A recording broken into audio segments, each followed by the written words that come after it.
Screen दिख रही है? जी सर दिख रही है। ठीक है, तो शुरू करते हैं हम। Average, mixture and allegations. तो एक बार थोड़ा रिवाइज कर देते हैं फिर से। तो एवरेज हमें पता था, एवरेज किस में आता था? पहले जो इसका बेस था वो था हमारा मेजर ऑफ सेंट्रल टेंडेंसी, याद हो तो कुछ ऐसा पढ़ा था ना हमने शुरू में। सेंट्रल टेंडेंसी निकालते हैं, उसमें 3 मेथड थे निकालने के, मीन, मीडियन एंड मोड। ठीक, मीन क्या था? जिसे हम एवरेज भी कहते हैं, वो मीन होता है। टोटल सम करते हैं हम, डिवाइड कर देते हैं नंबर ऑफ ऑब्जर्वेशन। और तुम अगर याद हो, हमने चैप्टर भी पढ़ा था अर्थमेटिक मीन। तो ये क्या होता है? अर्थमेटिक मीन होता है। अगर ए और बी का अर्थमेटिक मीन निकालना है तो हम क्या करते हैं, A plus B divide by 2। Median, median क्या थी? Middle value. उसमें क्या करते हैं, असेंडिंग या डिसेंडिंग किसी एक ऑर्डर में अरेंज कर देते हैं। चाहे असेंडिंग करो या डिसेंडिंग करो, दोनों हमारे लिए सही है। और उसके बाद मिडिल वैल्यू देखते हैं। अगर ऑब्जर्वेशन ऑड है तो सिंपल n+1/2 वाली वैल्यू हो जाती है। और अगर इवन होते हैं तो n/2 प्लस n/2 प्लस 1, इन दो वैल्यूज को प्लस करके 2 से डिवाइड। मोड क्या था? मोड कौन सी वैल्यू कहलाती थी? अगर सर्टेन डेटा दे रखा है हमें, उसमें ऑब्जर्वेशन है कुछ, जिसमें जो मैक्सिमम टाइम्स आता है। हाँ, जो रिपीटेड होता है, मोस्ट रिपीटेड वैल्यू या मैक्सिमम जो रिपीटेड वैल्यू होती है, वो मोड हो जाती है। तो रिपीटेड देखो, वैल्यू जरूरी नहीं कि एक ही वैल्यू रिपीट हो सकता है 2 वैल्यू रिपीट हो। तो जिसमें 2 मोड होते हैं तो उसे हम बाई मॉडल भी कहते हैं। तो डेटा ऐसा भी हो सकता है जिसके अंदर 2 मोड हो। जैसा मान लो रिपीट हो रहा है 5 2 1 4 7 5 7, तो यहाँ 7 भी 2 बार रिपीट है और 5 भी। तो ये दोनों हमारे मोड कहलाएंगे, 7 भी मोड है और 5 भी मोड है। ये बाई मॉडल होता है, बाई मतलब 2, यानी 2 मोड है इसके। ठीक, इसके बाद हमने किया था एवरेज। तो हमारा मेन जो टॉपिक है इन तीनों में से वो एवरेज है। तो एवरेज को हमने अच्छे से समझा था कि एवरेज इज इक्वल टू क्या होता है, किसी भी चीज़ की एवरेज वैल्यू होती है सम, सब वैल्यूज का sum divide by N, number of observation. तो हम इसको ऐसे भी लिख लेते थे, X bar is equal to S upon N. X bar average value है, एस क्या है? सबका सम है, और एन नंबर ऑफ ऑब्जर्वेशन। तो अगर हमें वैल्यूज कुछ दिए, मान लो x1 x2 x3 x4 x5, तो फिर इन चार पांचों को सम करेंगे हम और डिवाइड कर देंगे 5 से, तो हमें मिल जाएगा एवरेज वैल्यू। एवरेज वैल्यू की प्रॉपर्टी थी कुछ, पहली प्रॉपर्टी क्या थी? एवरेज हमेशा कहाँ लाई करेगा? सबसे छोटी वैल्यू से बड़ा होगा और सबसे बड़ी वैल्यू से छोटा होगा। यानी कहाँ लाई करेगा? हमेशा सबसे बड़ी और छोटी वैल्यू के बीच में। तो हमने इस क्वेश्चन में भी कहा था कि अगर हमें ये 5 वैल्यूज मान लो दे रखी है, तो एवरेज कभी भी इनसे छोटा नहीं होगा। ऐसी कोई वैल्यू कभी एवरेज नहीं हो सकती, और सबसे बड़ी वैल्यू से इधर नहीं जा सकती। दूसरा क्या था? अगर सारे में हमने ए ऐड कर दिया मान लो,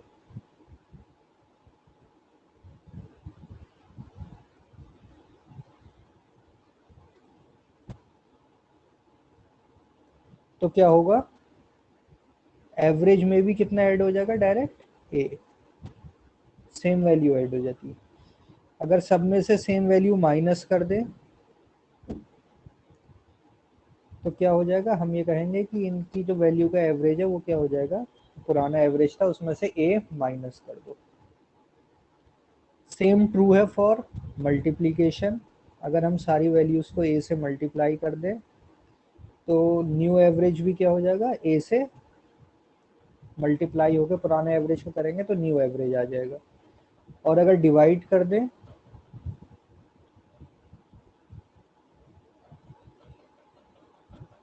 तो न्यू एवरेज क्या होगा, ओल्ड एवरेज को भी ए से डिवाइड कर दो।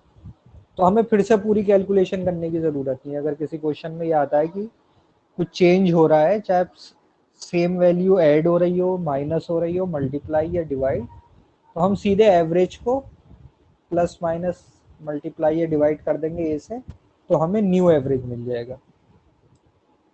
क्लियर? तो पूरी कैलकुलेशन करने की कोई ज़रूरत नहीं, सीधे हम न्यू एवरेज ऐसे निकाल सकते हैं।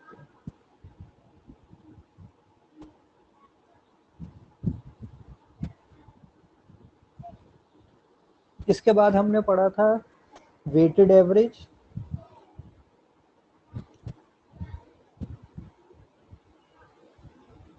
वेटेड मीन या वेटेड एवरेज, ये एक ऐसी सिचुएशन को रिप्रेजेंट करता है जब हम क्या कर रहे हैं, मिक्स कर रहे हैं। इसको हम मिक्सचर भी की फॉर्म में भी समझ सकते हैं। हम क्या कर रहे हैं, दो अलग अलग चीज़ों को मिक्स कर रहे हैं। जैसे हमने क्वेश्चन करे थे कि एक क्लास है कोई ए, उसमें मान लो n1 स्टूडेंट है और उनके एवरेज मार्क्स हैं x1। कोई क्लास बी है, उसमें n2 स्टूडेंट है और उनके एवरेज मार्क्स हैं मान लो x2 बार। तो अगर हम इन दोनों क्लासेस को मिला दें तो एवरेज कितना होगा। यानी ये कैसा क्वेश्चन है, मिक्सचर वाला है या वेटेड मीन वाला है, कि दो अलग अलग क्वांटिटीज हैं, उनको हम क्या कर रहे हैं, मिक्स कर रहे हैं। तो अब न्यू एवरेज क्या होगा। तो क्या होता है तरीका इसमें, चल में हम क्या करते हैं, इसका सम निकाल लेते हैं। सम क्या हो जाएगा, दोनों की मल्टीप्लाई, इसका सम क्या हो जाएगा, दोनों की मल्टीप्लाई। तो टोटल सम कितना आ गया, n1 x1 bar plus n2 x2 bar divided by total number. हमेशा नंबर से डिवाइड करते हैं, ये ध्यान रखना था, n1 प्लस n। ये हमारा क्या आ जाएगा, फाइनल एवरेज, जब दोनों को हमने मिक्स कर दिया। तो यही चीज वेटेड मीन एवरेज कहलाता है, यही चीज समझ लो मिक्सचर है, कि हम मिक्स कर रहे हैं तो एवरेज कैसे निकालेंगे। तो क्या तरीका होता था, ये है तरीका। ठीक है, इसमें अगर 3 होते तो एक और टर्म ऐड हो जाता, n3 x3 और नीचे भी आ जाता प्लस n3। ठीक, रिवाइज हो रहे हैं सब, याद है ये चीजें जी सर, याद है। ना। इस पे हमने सब क्वेश्चन भी किए थे, शॉर्टकट से भी किए थे, तो उसका तो वीडियो है, अगर देखना हो तो देख लेना चैनल पे। तो इस पे हम ज़्यादा क्वेश्चन नहीं करेंगे, हम आगे बढ़ेंगे इस बार। तो वेटेड एवरेज के बाद देखो जो चीज़ अब नई ऐड हो रही वो है एलिगेशन का। इसको हम थोड़ा अच्छे से समझेंगे। एलिगेशन, एलिगेशन में क्या होता है कि हम क्या करते हैं कि देखो एक एग्जाम्पल से ही समझते हैं सबसे पहले, तो मैं क्लियर हो जाएगा। एग्जाम्पल ले लेते हैं कि राइस है, मान लो दो तरीके के राइस है हमारे पास, एक है ए और बी। टू टाइप्स के हमारे पास क्या है, राइस है। अब हम इन्हें क्या कर रहे हैं, मिक्स करने जा रहे हैं। तो एक की तो कॉस्ट है ₹6 पर केजी और बी की कॉस्ट कितनी है, मान लो 8 पर केजी। तो दो अलग अलग टाइप के राइस हैं, एक अच्छा क्वालिटी वाला है उसकी रेट है 8 पर केजी, और एक दूसरा है सस्ता वाला है, उसके हैं रेट ₹6 पर केजी। अब वो कह रहा है कि इसका कितनी क्वांटिटी में हम मिक्स करें, हमें कॉस्ट तो पता चल गई, अब इनकी क्वांटिटी में ये अननोन है। जो 8 रुपए वाला है यानी जो अच्छा वाला है उसकी क्वांटिटी हमें पता है कितनी है 6 kg पर केजी तक, ₹8 पर केजी। कितना क्वांटिटी में मिक्स करना है 6 kg में, कि कितना मिक्स करें ताकि क्या हो कि जो रिजल्टिंग मिक्सचर बने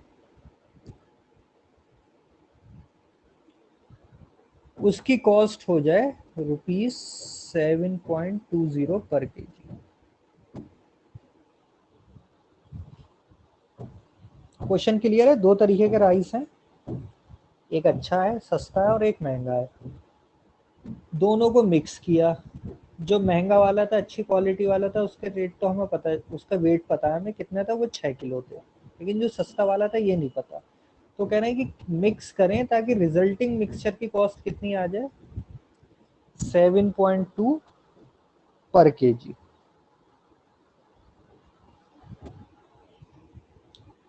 तो देखो मिक्सचर का सिंपल सा रूल होता है, quantity 1 divided by quantity 2 equal to price. देखो यहाँ प्राइस से हम माइनस करते हैं। अब देखो इसमें 1 2 क्या शो कर रहा है, 1 रिप्रेजेंट कर रहा है चीपर क्वांटिटी यानी सस्ती वाली जो क्वांटिटी है, और 2 रिप्रेजेंट कर रहा है महंगी वाली यानी डियरर। तो एक चीपर क्वांटिटी और एक डियरर क्वांटिटी है। तो 1 2 ये रिप्रेजेंट कर रहा है, क्यू क्या रिप्रेजेंट कर रहा है, क्यू शो कर रहा है क्वांटिटी, और पी रिप्रेजेंट कर रहा है प्राइस। तो ये देखो हमारे पास एक शॉर्टकट फार्मूला बन जाता है, यही रूल ऑफ एलिगेशन कहलाता है। यानी इसमें देखो क्वेश्चन के हिसाब से Q1 की वैल्यू कितनी होगी,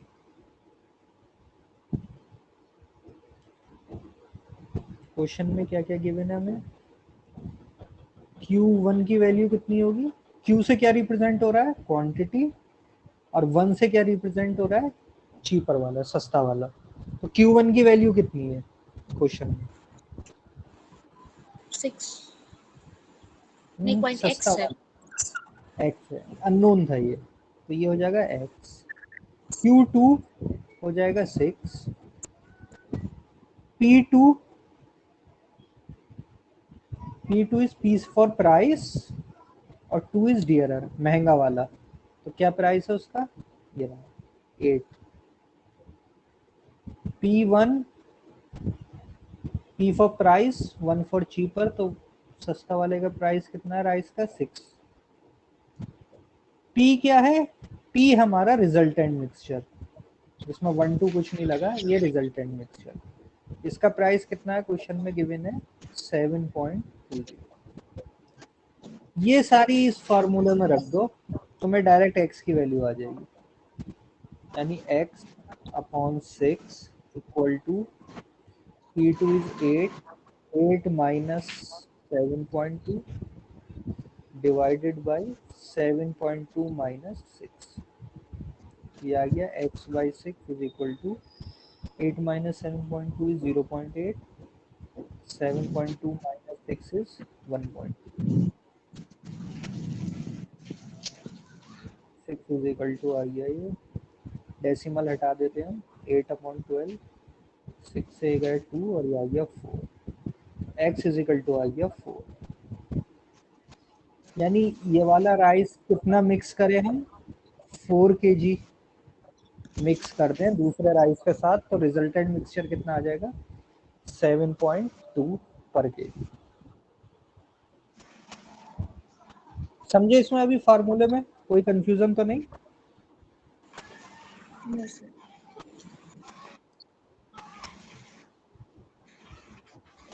अब देखो इसी फार्मूले को हम क्या करते हैं, एज ए डायग्राम रिप्रेजेंट करते हैं। आपने बुक्स में देखा होगा कि ये डायग्राम की फॉर्म में लिखा होता है, देखो इस तरीके से लिखा होता है। बीच में होता है एवरेज प्राइस, इधर होता है डियरर, दिस साइड होता है चीपर, इस साइड होता है average price, minus cheaper price, और इस साइड होता है एवरेज प्राइस माइनस डियर। तो इस तरीके से हम इस डायग्राम से क्वेश्चन को सॉल्व कर लेते हैं। फार्मूला याद है तो फार्मूले में रख दो, अगर डायग्राम की फॉर्म में है तो हम डायग्राम से बना के कर लेते हैं। जैसे देखो क्वेश्चन करते हैं, अब तुम करके बताना इसमें कैसे होगा। एवरेज वेट दे रखा, देखो ये जरूरी नहीं कि ये प्राइस और क्वांटिटी के लिए भी हो, ये कई सारे केसेस में हम इसे यूज कर सकते हैं। जैसे अब जो मैं क्वेश्चन बोल रहा हूँ उसमें भी देखो यूज हो सकता है। Average weight of a class of student is 15। एक कोई क्लास ए है, इसका एवरेज वेट है 15 kg। एक कोई दूसरी क्लास है, उसका एवरेज वेट है 30 kg। क्लियर। अब कह रहा है ratio of student of first class to the another class of 30 student when the average weight. देखो इसमें और आगे दिया है, इसमें जो नंबर ऑफ स्टूडेंट है वो है 30, नंबर ऑफ स्टूडेंट इसमें हमें नहीं पता, उसको मान लेते हैं एक्स। तो कह रहा है कि इसमें हमने मिक्स किया तो हमें एवरेज वेट मिला ए प्लस बी का, एवरेज वेट हो गया 25 kg। ठीक है, ए वाले 15 kg था स्टूडेंट, बी वाले 30 थे, तो एवरेज वेट हो गया 25। तो कह रहा है कि रेशियो बताओ इनका, यानी x इज टू 30, ये रेशियो पूछ रहा है। ऑप्शन दे रखे हैं, मान लो 1:2, 2:1, 1:3। ये रेशियो का आंसर बताना है क्या होगा।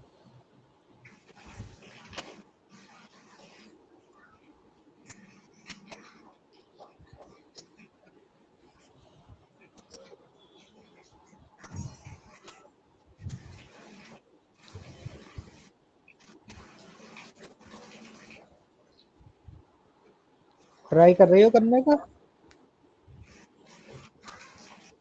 रुको, यस। करो।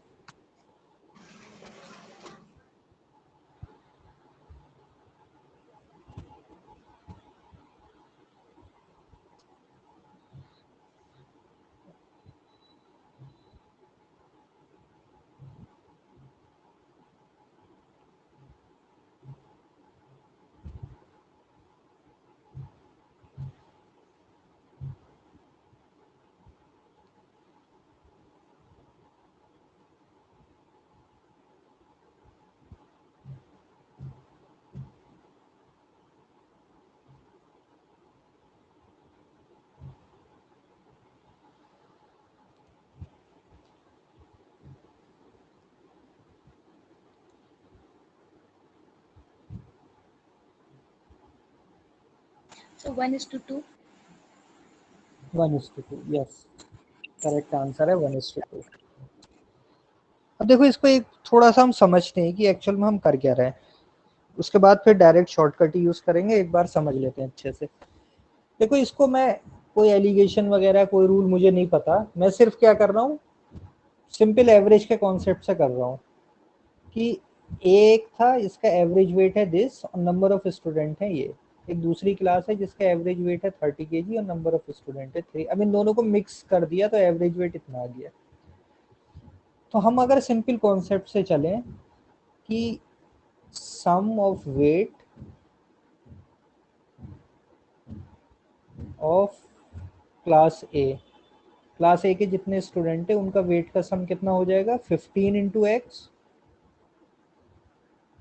ये हो जाएगा 15x, Yes, sir. Number of student into average, sum of weight of class B कितना हो जाएगा, 30 एवरेज वेट था, 30 स्टूडेंट थे, 30. 30 इंटू 30, 900। अब इन दोनों को क्या कर दिया है, मिक्स कर दिया है, प्लस कर देंगे। प्लस कर दिया है, और हमें एवरेज वेट दिया है, ए प्लस बी का दिया है 25 एवरेज वेट है, और नंबर ऑफ स्टूडेंट कितने हो जाएंगे दोनों क्लास के मिला के, x+30। x plus 30। तो इन दोनों का सम कितना हो जाएगा 25 into x plus 30, yes sir. और ये किसके बराबर होगा, ये इसके बराबर होना चाहिए 15x प्लस 900। 900। तो हम यहाँ से भी x सॉल्व कर सकते हैं, देखो 15x प्लस 900, 25x प्लस 750, तो x वाले को इधर ले जाते हैं, 750 को इधर ले आते हैं, ये हो जाएगा, ये इधर आएगा -150 इज इक्वल टू हो जाएगा 10x। तो x की वैल्यू कितनी आ गई 15, और हमसे पूछा था 15:30 का रेशियो, x:30 का पूछा था, तो ये आ गया 1:2। तो हमने देखो कोई एलिगेशन कुछ नहीं, सिंपल अपना एवरेज का कॉन्सेप्ट पढ़ा था उसी को लगा दिया, तब भी आंसर आ जाएगा। एलिगेशन क्या करता है, कैलकुलेशन इजी कर देता है, जल्दी आप कैलकुलेट कर सकते हो। तो यहाँ पर देखो, अब हमारा प्राइस की जगह एवरेज क्या दिया है, वेट। तो हम क्या लिखेंगे, एलिगेशन के रूल जब लगाएंगे तो हम लिखेंगे एवरेज वेट डियरर, यानी महंगा जो था, इस बार क्या हो जाएंगे हैवी वाले और लाइट, दो टाइप की कैटेगरी ना, वेट के हिसाब से एक हैवी है और एक लाइट है। यहाँ डिफरेंस आ जाएगा एवरेज वेट माइनस लाइट वाला, और इधर हो जाएगा हैवी माइनस एवरेज वेट। तो देखो डायग्राम किस फॉर्म में हो जाएगा, एवरेज वेट जब दोनों को मिक्स कर दिया तो क्या हो गया 25, हैवी वालों का एवरेज था 30, देखो यहाँ 30 स्टूडेंट है, 30 kg।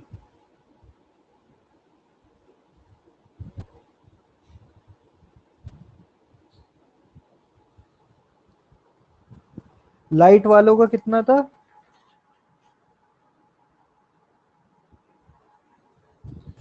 15, नहीं नंबर नहीं, एवरेज वेट की बात हो रही है यहाँ पर, एवरेज वेट है ना, तो हैवी वालों का वेट कितना था और लाइट वालों का वेट,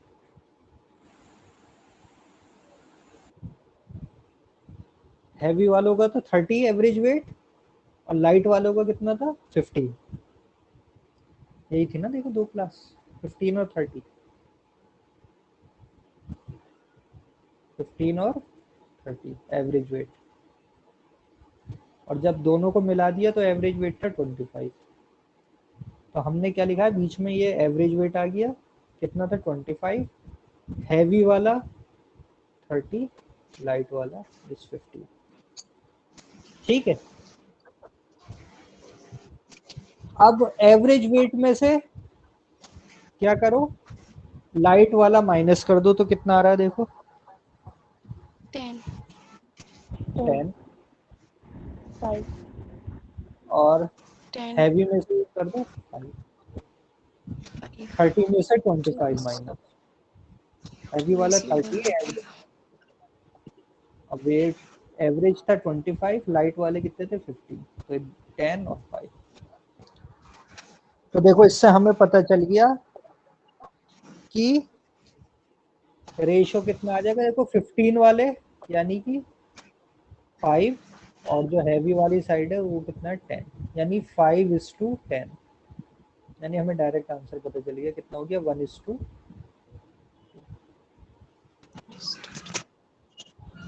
तो ये मतलब इस मेथड की खासियत है कि ये कैलकुलेशन आपकी कम कर देता है, लेकिन इसका मतलब ये नहीं है कि ऐसा क्वेश्चन आया तो हम एलिगेशन के फार्मूले से ही करेंगे, चाहे हमें याद आए नहीं आए, तो हम सोचे क्वेश्चन खत्म हो गया, ऐसा कुछ नहीं है। आप अपने लॉजिक से भी करना चाहोगे, देखो हमने जैसे किया था, तो तब भी आंसर आ जाएगा, आंसर तब भी आना है। ठीक है, तो इस मेथड में थोड़ा टाइम लगता है, लेकिन ये बेसिक कॉन्सेप्ट है, ये हर जगह वर्क करता है। ये शॉर्टकट्स है, ये एलिगेशन जो मेथड है ये क्या है, शॉर्टकट है। ये हमारा टाइम और कैलकुलेशन बचा देता है। तो इस पर अभी हम और क्वेश्चन करते रहेंगे, तो फिर आपको एकदम आइडिया हो जाएगा कि कहाँ पर यूज होगा और कैसे यूज होगा। फिर से हम दे रहे हैं एवरेज वेट के ऊपर। इस बार क्या दिया है, गर्ल्स हैं और बॉयज हैं। एवरेज वेट दे रखा है,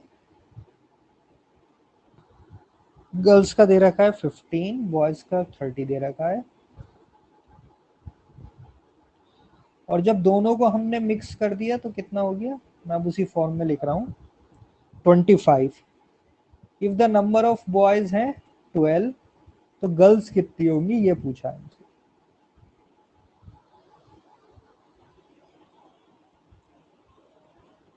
ये हमारा आंसर है, ये बताना है आपको। तो x की वैल्यू के लिए जो ऑप्शन दिए यानी नंबर ऑफ गर्ल्स, उसमें दे रखा है option A is 4, option B 6, option C is 10, option D is 18। क्या आंसर होगा इसमें?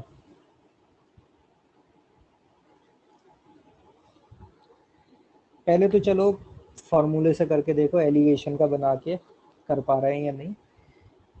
कुछ आंसर आ रहा है इसमें, x की वैल्यू बतानी है आपको, नंबर ऑफ गर्ल्स ये बताना है। वेट दे रखा है, एवरेज वेट दोनों का, और जब दोनों को मिला दिया हमने, दोनों के वेट, 6 एक्स की वैल्यू 6 6। 6 गर्ल्स। देखो एलिगेशन बनाते हम 15, ये एवरेज आ गया 25, इधर दूसरी वैल्यू है 30। क्या करेंगे, इस साइड क्या लिखते हैं, इन दोनों का डिफरेंस यानी 5। इस साइड क्या होगा, इधर इन दोनों का डिफरेंस 10। हमेशा पॉजिटिव लेना है, नेगेटिव नहीं आना चाहिए। 25 माइनस 15 करेंगे, 15 माइनस 25 नहीं होगा। तो ये क्या था, हमारे गर्ल्स और ये थे बॉयज। तो क्या रेशो आ गया देखो, 5:10, यानी 1:2। यानी गर्ल्स जो है वो बॉयज से हाफ है, बॉयज जो है डबल ऑफ गर्ल है। तो अगर बॉयज 12 है तो गर्ल्स कितनी हो जाएंगी, 6। Answer will be 6। सिंपल। अब ये अच्छा एक चीज और समझो, अब जो हमने पहले भी काफी की थी और मैं थोड़ा कहता भी हूँ कि देखो, गर्ल्स का वेट था 15, बॉयज का वेट है 30, 12 बॉयज हैं, गर्ल्स कितने हमें नहीं पता। लेकिन जब हमने दोनों को मिक्स किया तो एवरेज कितना बना, 25। 25। अगर बॉयज और गर्ल्स सेम होते, दोनों बराबर होते, तो एवरेज कितना आता,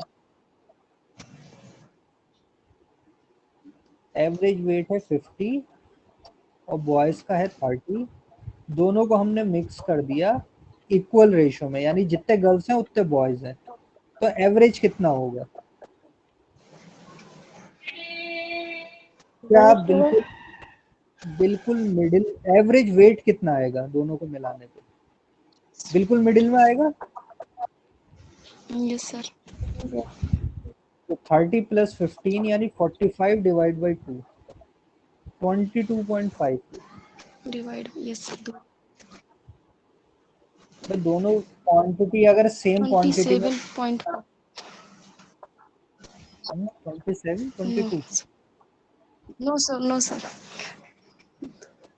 तो 45 डिवाइड बाई 2 22.5 हो जाएगा। 22.5 टू टू तो हाँ ये देखो, 22।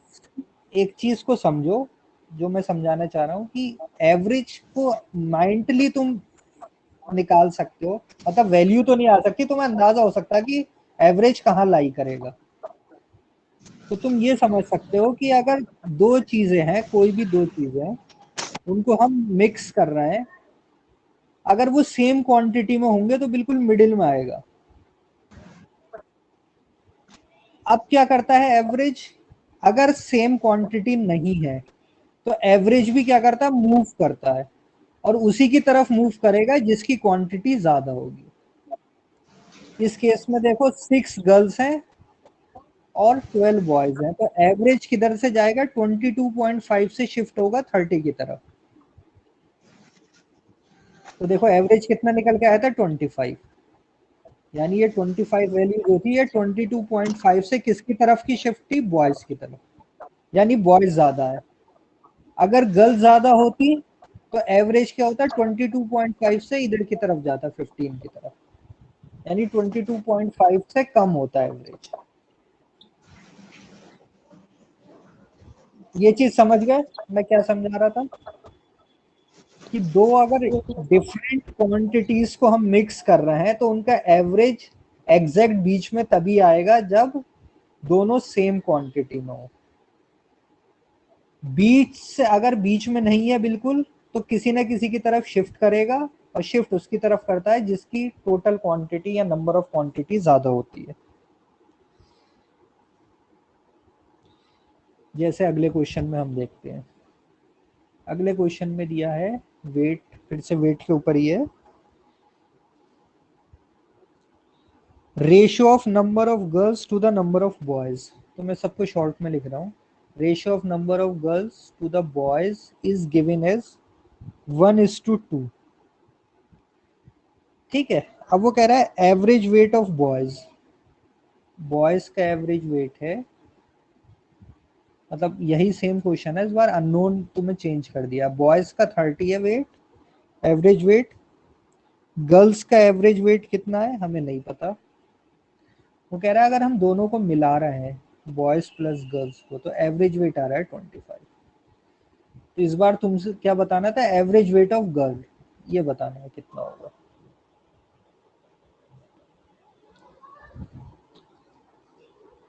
तो कैलकुलेशन तो दूसरी बात है, पहले हम यही समझेंगे। देखो गर्ल्स कितनी है, बॉयज से हाफ है, बॉयज डबल है,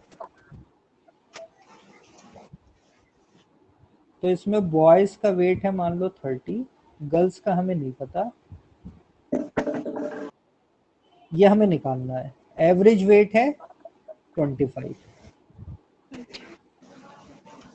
गर्ल प्लस बॉयज का मिला के आ रहा है 25, ये दिया है इस बार।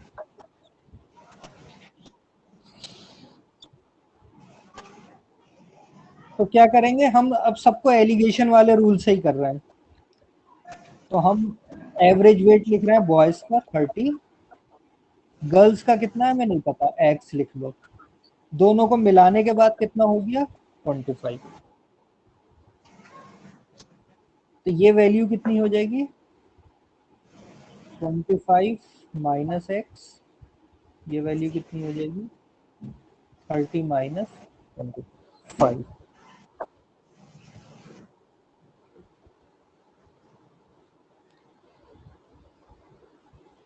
ठीक,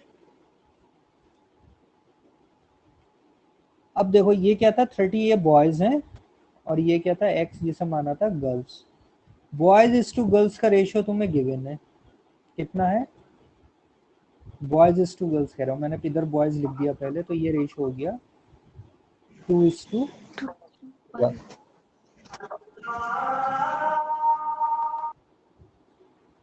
तो 2:1 हो गया, तो यहाँ पर क्या हो जाएगा, देखो 2 बॉयज की साइड है ये वाली वैल्यू, और ये गर्ल्स की साइड है 5।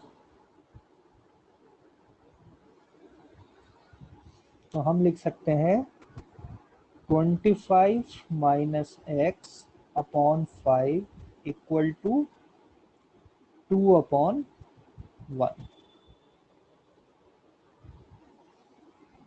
ऊपर देखो ये बॉयज वाली साइड है 25, और ये गर्ल्स वाली साइड, और इसका रेशियो है बॉयज इज टू गर्ल है 2:1, तो उसी रेशियो में लिख लिया हमने।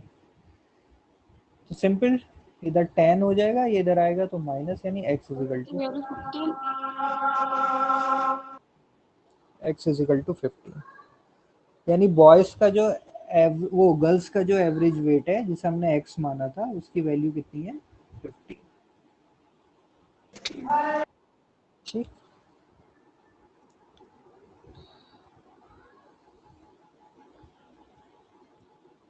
चलो अब और क्वेश्चन देखते हैं इसमें।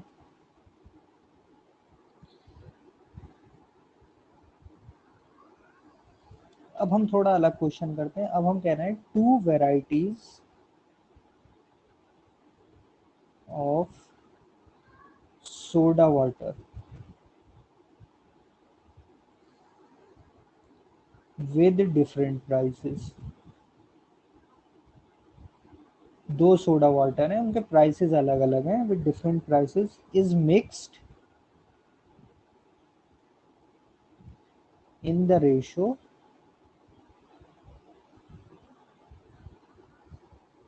2:3। इस रेशो में मिक्स किया गया 2:3। Price of first soda water, first soda water के प्राइस दे रखे हैं हमें ₹10 पर लीटर, और सेकंड सोडा वाटर के प्राइस हैं ₹15 पर लीटर। दो टाइप के सोडा वाटर हैं, एक 10 वाला और एक 15 वाला। तो एवरेज प्राइस पूछ रहा है वो, average price of the mixture कितना होगा जब दोनों को मिक्स कर दिया 2:3 के रेशो में, तो एवरेज प्राइस कितना आएगा? 12, 13, 14, 15, ये ऑप्शन है।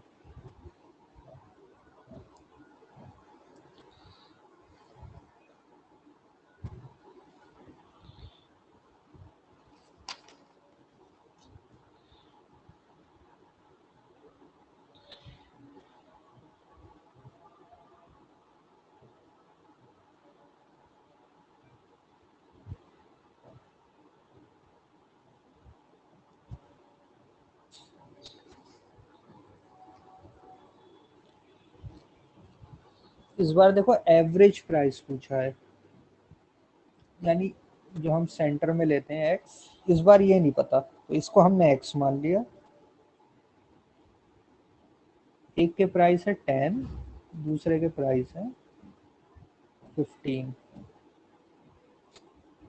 देखो रेशो दिया है 2:3, यानी जो पहले लिखा है उसका 2 पार्ट है और जो सेकंड में लिखा है उसके 3 पार्ट्स हैं।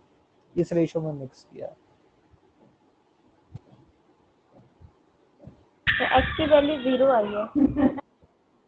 0 नहीं भाई, कुछ ना कुछ देखो कैलकुलेशन में गड़बड़ हुई है या वैल्यू लेने में। देखो फर्स्ट सोडा जो है इसके 2 पार्ट्स हैं, वैल्यू सेलेक्ट किया है। तो देखो ये फर्स्ट वैल्यू है, तो इस साइड हम लिखेंगे 2।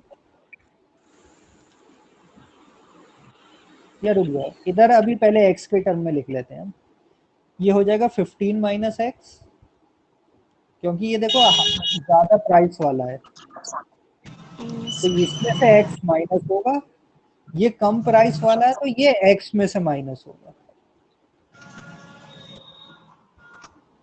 देखो एवरेज हमने शुरू में पढ़ा था, एवरेज जो होता है वो हमेशा क्या होता है, जो स्मॉलर वैल्यू होती है और जो लार्जर वैल्यू होती है, इन दोनों के बीच में लाई करता है। कभी भी एवरेज स्मॉलर से छोटा नहीं होगा और कभी भी लार्ज वैल्यू से बड़ा नहीं होगा। तो यहाँ पर दो वैल्यूज है 10 और 15। तो 10 हमारा लार्जर वैल्यू है और ये स्मॉलर वैल्यू है। तो x जो होगा इन दोनों के बीच में होगा, 10 और 15 के बीच में ही कोई x की वैल्यू आएगी।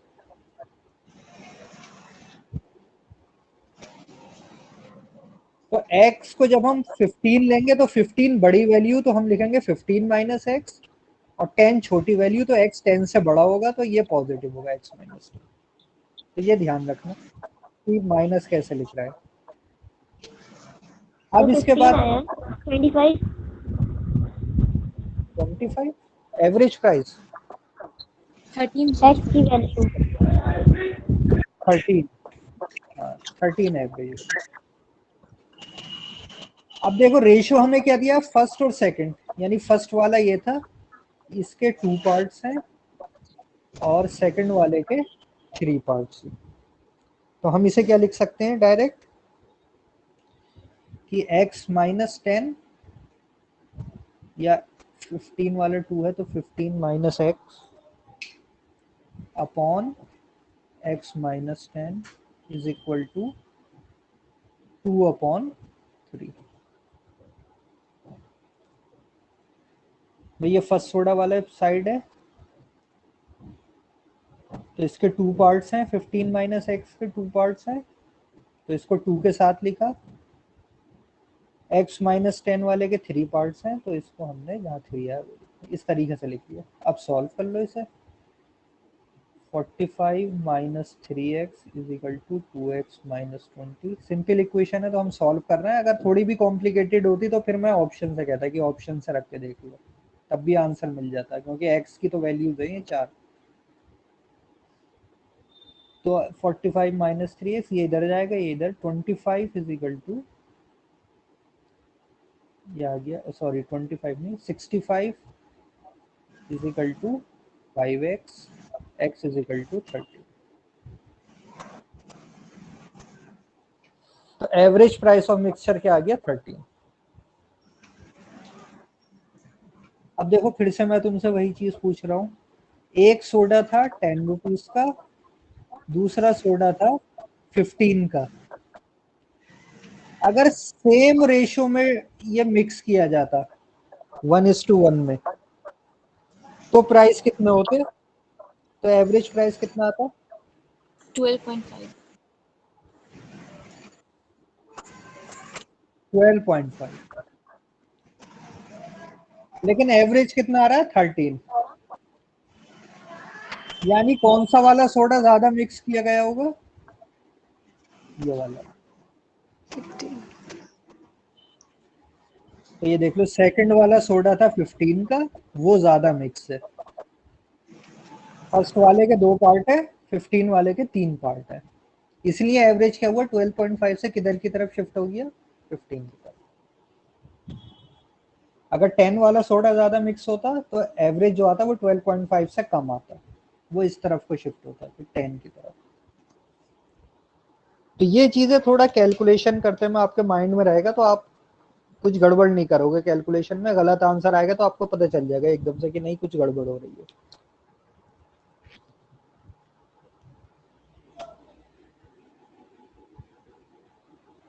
चलो नेक्स्ट क्वेश्चन पर आते हैं।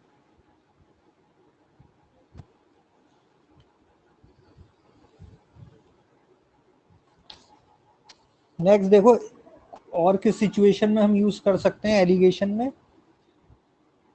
देखो इसमें दे रखा है Amit travels 30 minutes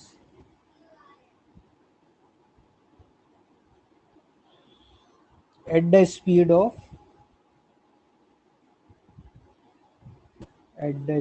of 25 kilometre per our. Amit ने क्या करा? 30 मिनट ट्रेवल किया 25 किलोमीटर की स्पीड से। फिर क्या किया? Further he travels 20 minutes. अब क्या करा? 20 मिनट्स चला at the speed of 40 kilometre per our. तो एवरेज स्पीड बतानी है उसकी। Find his average speed. Option A है 25 kilometre per our, option B है 30, ऑप्शन सी है 31, ऑप्शन डी है नन। अभी बिना कोई कैलकुलेशन करे सिर्फ मुझे क्वेश्चन देख के बताओ कि 25 एवरेज किस रेंज में हो सकता है? एवरेज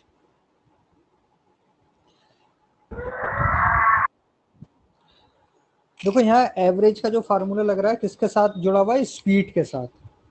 इस क्वेश्चन में ध्यान रखना हर एक में। एवरेज वेट था तो हम वेट की बात कर रहे थे, एवरेज प्राइस था तो प्राइस की बात कर रहे थे। यहाँ पर क्या है? Average speed. तो दो स्पीड की वैल्यू है, एक है 25, एक है 40। सर इसमें फॉर्मूला 2ab/a+b एवरेज स्पीड। उससे भी कर सकते हैं, लेकिन अभी हम एलिगेशन वाले से कर रहे हैं, रूल से। हम ये देख रहे हैं एलिगेशन वाला फार्मूला कितनी जगह लगाया जा सकता है, किस टाइप के क्वेश्चंस में कर सकते हैं, ताकि हमारी कैलकुलेशन और टाइम सब बच जाए। तो देखो, एवरेज एक है 25 वैल्यू और एक है 40। तो हम लिख लेंगे किस तरीके से, 25 और 40। अच्छा देखो, इसका जब भी हम एवरेज लेंगे तो हमेशा कहाँ लाई करेगा एवरेज, 25 से तो बड़ा होगा और 40 से छोटा होगा। कभी भी ऐसा नहीं होगा कि इन दोनों को हमने एवरेज स्पीड निकाली और पता चला एवरेज आ रहा है 20 या 25 भी नहीं आ सकता। तो ये ऑप्शन ए तो हो ही नहीं सकता। और ना कभी इसका आंसर 40 या 40 से बड़ी कोई वैल्यू होगी, क्योंकि एवरेज क्या लाई करेगा, हमेशा सबसे छोटी वैल्यू से बड़ा होगा और सबसे बड़ी वैल्यू से छोटा होगा, उसके बीच में ही कुछ होगा। ठीक, अगर ये दोनों 30 + 20 ये दोनों मिनट सेम हो जाते, यानी 30 मिनट तो वो 25 की स्पीड से चलता और 30 मिनट्स 40 की स्पीड से चलता, तो हमारा क्वेश्चन फिर सिंपल हो जाता। हमें फिर एवरेज निकालने के लिए क्या करते, दोनों का सम करो और डिवाइड कर दो, यानी 65/2 32.5 किलोमीटर पर आवर हो जाता, अगर टाइम दोनों का सेम होता तो। लेकिन अब क्या है, अगर दोनों का टाइम सेम होता तो एवरेज हो जाता 32.5। अब टाइम किसका ज्यादा है, 25 25 30 में, वाले का। तो एवरेज किसकी तरफ शिफ्ट करेगा, इधर। यानी आंसर आएगा 32.5 से छोटा कोई वैल्यू होगी और 25 से बड़ी कोई वैल्यू होगी, तो इसकी रेंज में कोई आंसर होगा। तो इस बार देखो, दो ऑप्शन 30 और 31 दोनों ही आ सकते हैं, तो बी और सी में से कुछ हो सकता है। तो ये चीज जो मैंने लिखा, डायग्राम बनाया, ये सिर्फ मेंटली आप समझ सकते हो कि अच्छा 30 मिनट वो 25 की स्पीड से चल रहा है, 20 मिनट 40 की से चल रहा है। तो आंसर जो होगा, पहली चीज, पहले स्टेप आपको क्लियर होना चाहिए, आंसर होगा 25 से 40 के बीच में। अगर कोई ऑप्शन है तो उसे काट दो, जैसे ये हट गया ऑप्शन है। अब दूसरे पार्ट में हमने क्या रहा कि अगर दोनों सेम मिनट्स होते तो बिल्कुल मिड में होता। अब वो ज्यादा टाइम जो चला है वो स्लो स्पीड से चला है, तो एवरेज 32.5 नहीं होगा, उससे कम होगा। तो ये चीज मतलब कैलकुलेशन की इसमें कोई जरूरत नहीं है, ये सिर्फ आपने निकाल लिया कि हमें पता है कि आंसर इस रेंज में होगा। अब हम आंसर निकालेंगे कितना आएगा। अब हम लगाएंगे इसमें एलिगेशन।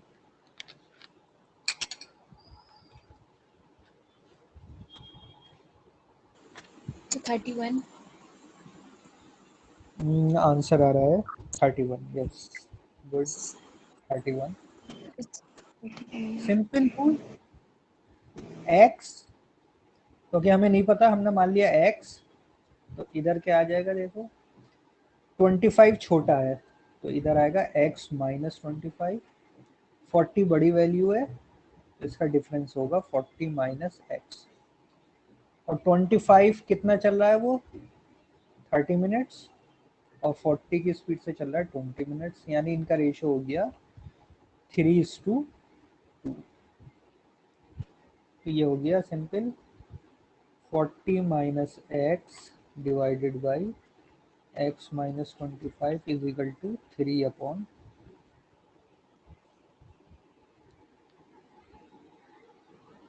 इसे सॉल्व कर लो, ये हो गया 80 - 2x is equal to 3x - 75। ये इधर आएगा, ये इधर चला जाएगा, 155 is equal to 5x, x is equal to 31। यानी उसकी एवरेज स्पीड कितनी रही पूरी ड्यूरेशन में, 31 किलोमीटर पर आवर।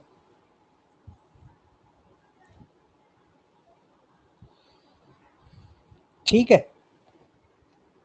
तो एलिगेशन जरूरी ये नहीं कि सिर्फ प्राइस और उसी में लगता है, ये इस टाइप के क्वेश्चन में भी लग सकता है। और क्वेश्चन करते हैं इस पे। अब थोड़ा सा हम चेंज कर रहे हैं क्वेश्चन में। ये दिया है milkman has 2 types of milk. उसके पास क्या 2 टाइप के मिल्क है। इन द फर्स्ट कंटेनर, जो पहला कंटेनर है उसमें क्या है, percentage of milk is 80। Milk की परसेंटेज दे रखी है 80%। And in the second container में क्या है, मिल्क की परसेंटेज है 60%। अब देखो थोड़ा सा चेंज क्या हुआ। If he mixes 28 litre of milk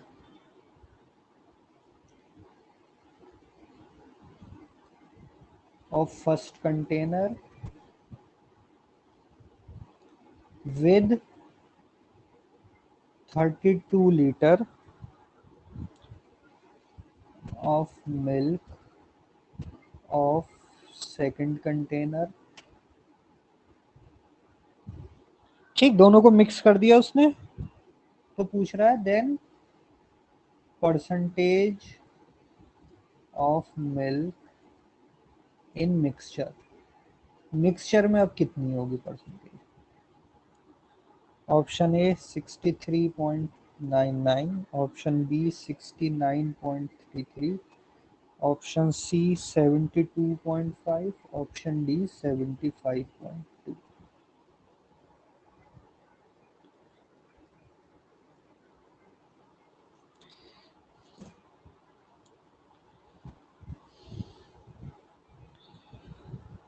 अब करो, अब देखो थोड़ा चेंज हो गया है क्वेश्चन, क्योंकि इस बार क्या है, मिल्क जो है वो 100% प्योर नहीं है, उसकी प्योरिटी है कुछ अलग।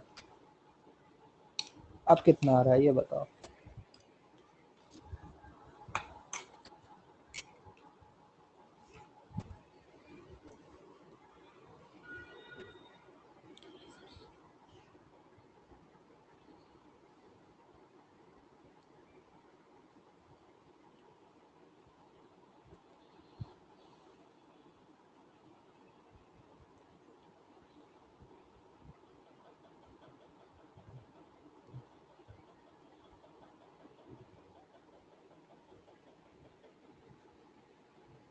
तो देखो हम क्वेश्चन बनाते हैं फिर से।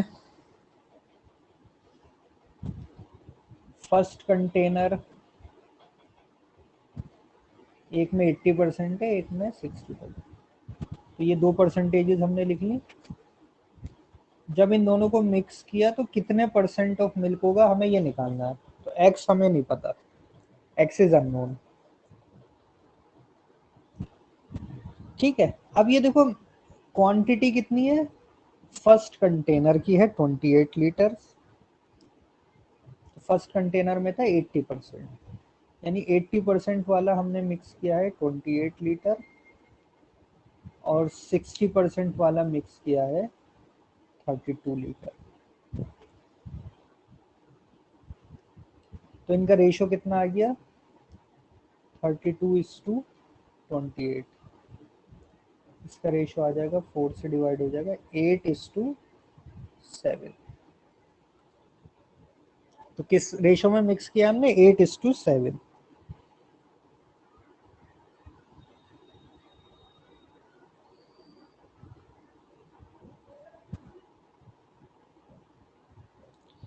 क्लियर यहाँ तक।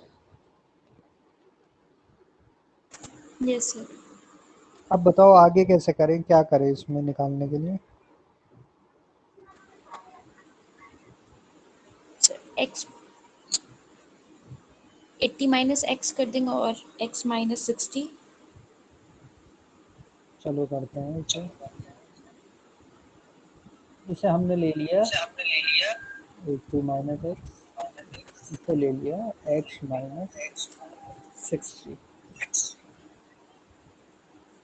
अब जरा निकाल के बताओ कितना आ रहा है।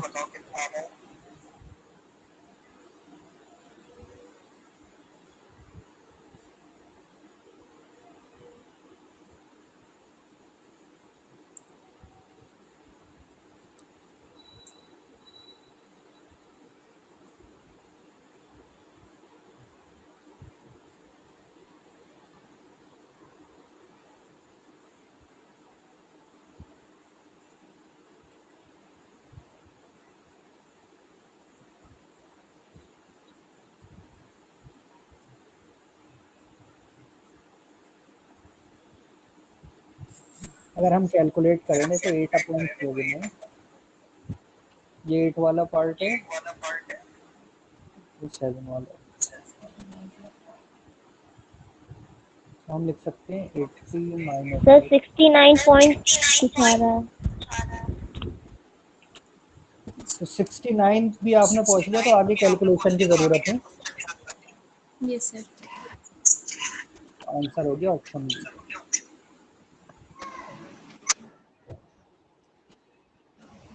एक्स की वैल्यू हो गई 69.33%।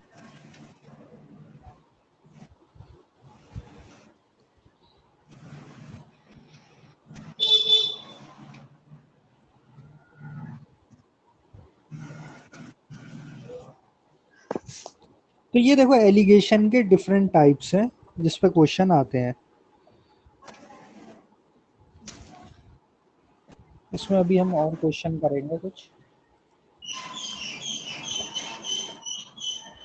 अच्छा, जो हमने एवरेज का क्वेश्चन पढ़े थे, इसमें जब अभी एवरेज स्पीड की बात आई थी, तो तुमने मुझे बताया था कि एवरेज, एक बार थोड़ा इसे समझ लेते हैं एवरेज स्पीड क्या होता है। देखो एवरेज स्पीड कभी भी जैसे हम नॉर्मल एवरेज निकालते हैं वैसे नहीं निकलती है। अगर मैं कहूँ कि कोई चला है शुरू में मान लो 20 किलोमीटर पर आवर की स्पीड से, मान लो ए से बी है, ए से बी तक कोई गया 20 किलोमीटर की स्पीड से और रिटर्न आया वो 30 किलोमीटर पर आवर की स्पीड से।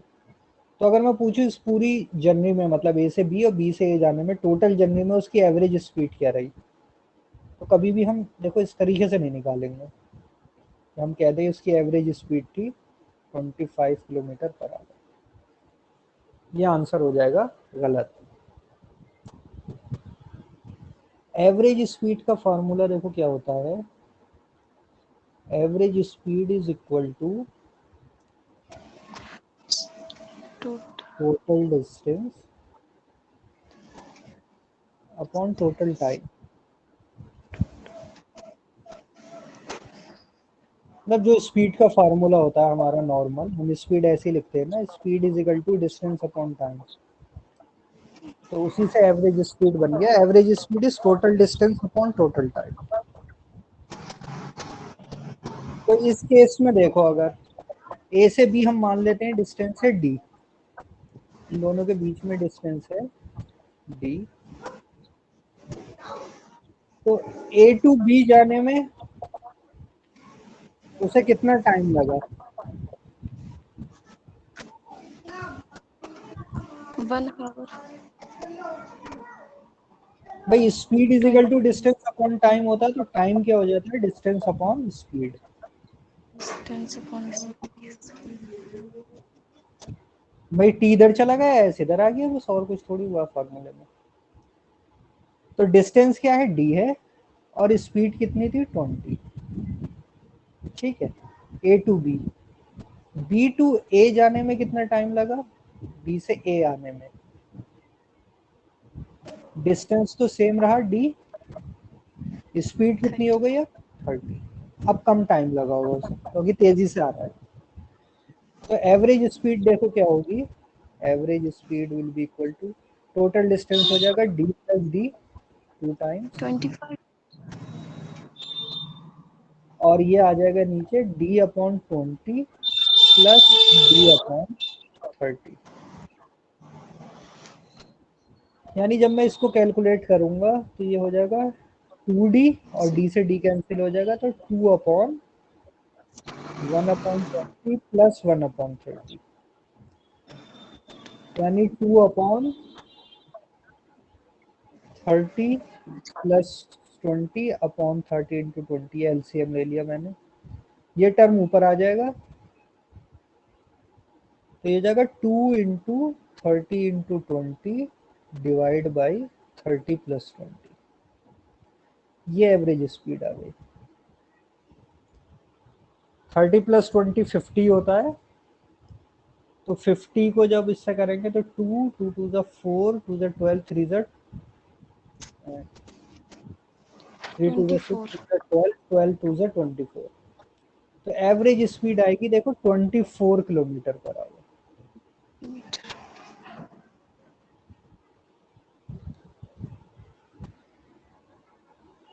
और अगर ये जो फार्मूला आया, ये अभी हम टाइम डिस्टेंस अभी चैप्टर पढ़ा नहीं है, जब पढ़ेंगे तो ये चीज़ फिर से हम एक बार डिस्कस करेंगे। अभी हम शॉर्ट में समझ लेते हैं कि एवरेज स्पीड का फार्मूला होता है 2ab upon a plus b, where a b क्या है, स्पीड्स है फॉर अ डिस्टेंस। एक डिस्टेंस कितनी स्पीड से कवर किया, दूसरा डिस्टेंस कितनी स्पीड से कवर किया। अगर क्वेश्चन इस फॉर्म में है तो हमारी एवरेज स्पीड का ये फार्मूला होता है 2ab upon a plus b, वरना जनरल फार्मूला ये होता है average speed is equal to total distance upon time. अगर अलग अलग टाइम पे अलग अलग स्पीड से चला है तब भी हम निकाल सकते हैं, जैसे ऊपर क्वेश्चन में किया था। क्वेश्चन में देखो 30 मिनट चला था 25 और 20 मिनट्स चला था 40। इस क्वेश्चन को हम मैथमेटिकल कर रहे हैं, एलिगेशन से नहीं। अब की बात कि 30 मिनट्स तो वो चला 25 किलोमीटर पर आवर से, और 20 मिनट्स चला कितना था 30 किलोमीटर पर आवर, यही था ना, देख लेते हैं इधर। Yes sir. 20 चला 40 किलोमीटर, 30 नहीं है 40। अब एवरेज स्पीड निकालो। तो एक तरीका तो अभी हमने देखा, एलिगेशन से क्या हुआ, एकदम से हो गया आंसर, वरना दूसरा तरीका हमें मैथमेटिकल यूज करना पड़ता, रिलेशन यूज करनी पड़ती। रिलेशन क्या होती, average speed is equal to total distance upon total time. तो देखो एवरेज स्पीड क्या होगी, टोटल डिस्टेंस। इस पार्ट 1 की बात कर रहे हैं हम, इसमें कितना डिस्टेंस होगा, ये टाइम है और ये स्पीड है। तो डिस्टेंस इक्वल टू क्या हो जाता है, स्पीड इनटू टाइम। भाई एक ही फार्मूले के तीन अलग अलग वो हैं। ये फार्मूला याद रख लो, distance is equal to speed into time, उससे ये भी आ जाएगा और ये भी आ जाएगा। अब हमें क्या निकालना है, डी। एस और टी गिवन है, तो स्पीड और टाइम को मल्टीप्लाई करना पड़ेगा। तो पार्ट 1 में आ जाएगा 25 इंटू 30 अपॉन 60। मिनट्स को कन्वर्ट कर लिया मैंने आवर में। तो इतना डिस्टेंस चला ये पार्ट 1 में। पार्ट 2 में कितना डिस्टेंस चला, स्पीड थी 40 इंटू टाइम था 20/60 upon total time. Total time कितना हो गया, 30 अपॉन 60 प्लस 20 अपॉन। तो ये देखो 1 2, ये तो हो गया 25/2 प्लस 0 से 0, 2 से गया 3, ये हो गया 40/3। ये हो गया 1/2 प्लस 1/3।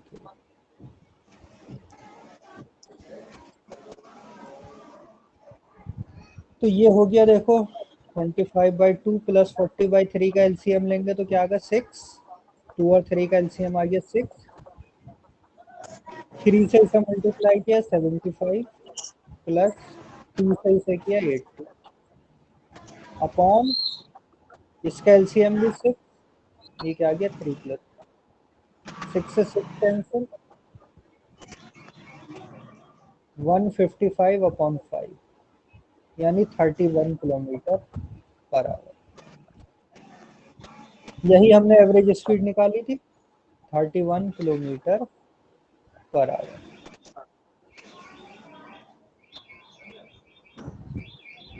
तो ये इसको करने का तरीका था अगर हम मैथमेटिक्स से करते, और हमने ऊपर क्या कर लिया था, सिंपल एलिगेशन से। तो एलिगेशन से हमें कैलकुलेशन बहुत बची थी। तो ये एलिगेशन का मतलब फायदे हैं कि हम इसको कर सकते हैं। ठीक है, तो ये एवरेज स्पीड के ऊपर क्वेश्चन थे। चलो और क्वेश्चन करते हैं। देखो इस टाइप के क्वेश्चन आते हैं जामिया एमबीए में। मैं लिख रहा हूँ क्वेश्चन। ये कह रहा है two vessels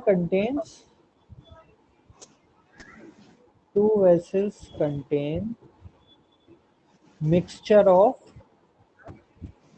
milk and water। दोनों का मिक्सचर है, मिल्क का और वाटर का। Ratio of milk and water are, पहला जो वेसल है उसमें मिल्क एंड वाटर का रेशियो है 3:10, यानी ये मिल्क है और ये वाटर है। सेकंड जो वेसल है उसमें रेशियो है 4:5, ये मिल्क है ये वाटर है। इन वॉट रेशियो, अब क्वेश्चन में कह रहा है in what ratio, in what ratio should they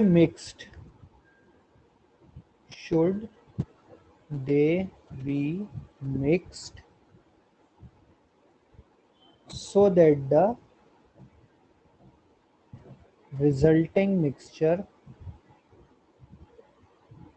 यानी दोनों को मिक्स करने के बाद जो रिजल्टिंग मिक्सचर बने उसमें मिल्क और वाटर का रेशियो होना चाहिए 79:155।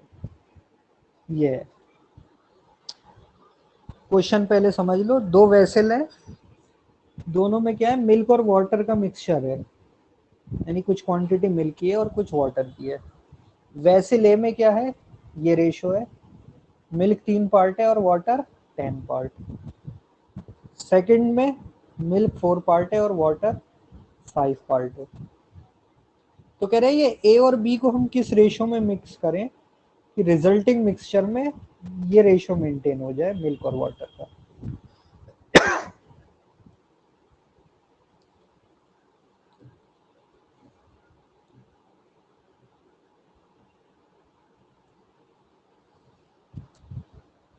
तो देखो इस तरीके के जो क्वेश्चन होते हैं उसमें हम क्या करेंगे, यहाँ पर दो क्वांटिटीज है, एक मिल्क है और एक वाटर है। तो हम इसमें से किसी एक क्वांटिटी को सेलेक्ट कर लेते हैं। हमने सेलेक्ट कर लिया मिल्क को। हम किस पे फोकस करेंगे, मिल्क के ऊपर।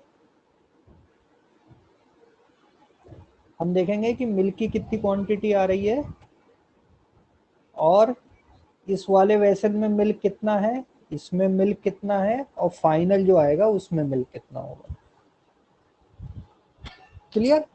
किसी एक के लिए तो हम एलिगेशन लगा सकते हैं, दोनों को एक साथ नहीं लगा सकते। तो हम सबको कन्वर्ट कर लेंगे कि पहले वेसल में मिल्क कितना है, सेकंड में मिल्क कितना है और रिजल्टेंट में मिल्क कितना आएगा। तो फिर हम एलिगेशन का फार्मूला यूज कर सकते हैं। क्लियर ये चीज। इस टाइप के क्वेश्चन आते हैं जामिया में, पिछले साल भी शायद आए और उससे पहले भी। तो हम क्या करेंगे, देखो मिल्क का देखते हैं कंसंट्रेशन। मिल्क की कंसंट्रेशन कितनी है वेसल ए में, मिल्क कितने पार्ट्स है 3, वाटर कितने पार्ट है 10, और टोटल कितने पार्ट है, वाटर और मिल्क का मिक्सचर वेसल ए में कितने पार्ट्स होंगे 13। 3 पार्ट मिल्क है, 10 पार्ट वाटर है, तो दोनों मिलके कितना बन गया 13 पार्ट। तो यानी मिल्क की कंटेंट कितनी हो गई 3/13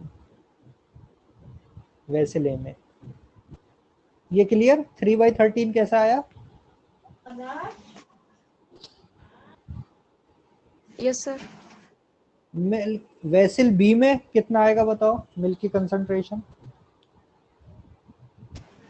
4/9। 4/9। गुड। 4 पार्ट मिल्क के थे, 5 वाटर के थे, दोनों के मिला के थे 9 पार्ट, तो 4/9। किस में मिल्क ज्यादा है, वेसल ए में ज्यादा है या बी में ज्यादा है, किस में ज्यादा कंसंट्रेशन है?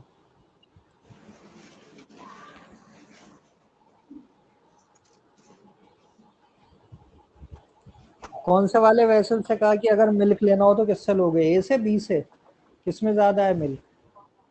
बी बी से सर। डी में सर। बी में ज्यादा है, तो ये लोअर कंसंट्रेशन है और ये हाइयर है। ये इसलिए मैं पूछ रहा हूँ कि अभी जब हम माइनस लिखेंगे तो तुम्हें पता होना चाहिए कौन सी हाइयर वैल्यू थी, कौन सी लोअर थी। अब जब हम इसे मिक्स कर रहे हैं तो मिक्स करने पर अब मिल्क की कितनी कंसंट्रेशन बन रही है? देखो यहाँ मिल्क कितने पार्ट है, 79। 79। टोटल पार्ट्स कितने हैं, दोनों को ऐड करना पड़ेगा, 79 प्लस 155। तो कैसे ऐड करो, 80 मान लो, 80 का मतलब 235 और एक कम कर दो 230, यानी रिजल्टेंट कंसंट्रेशन ऑफ मिल्क कितनी आ रही है, 79/234। Clear? Yes sir. Yes sir. Alligation की फॉर्म में आ गया ये, इसे माइनस कर दो तो देखो ये हाइयर है, तो हम लिखेंगे 4/9 माइनस 79/234, इसलिए मैं ये पूछ रहा था। और ये लोअर है तो ये होगा 79/234 माइनस 3/।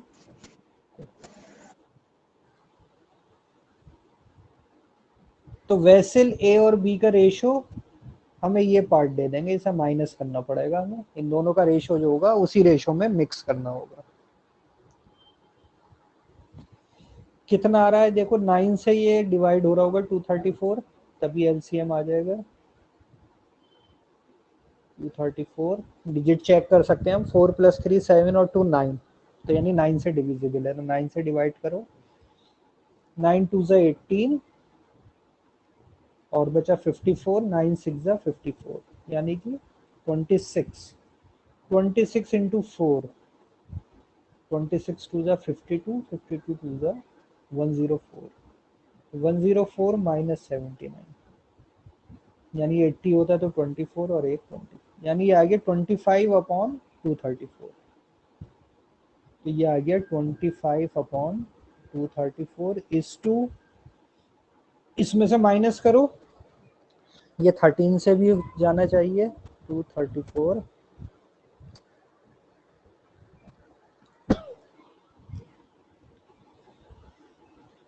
13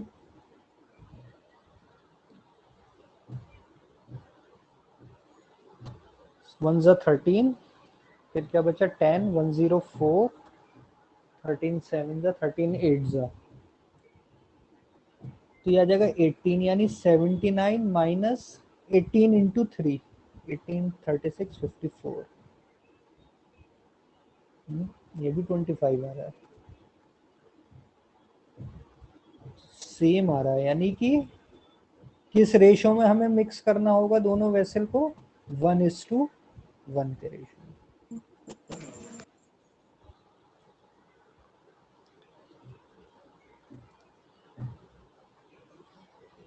क्लियर ये चीज?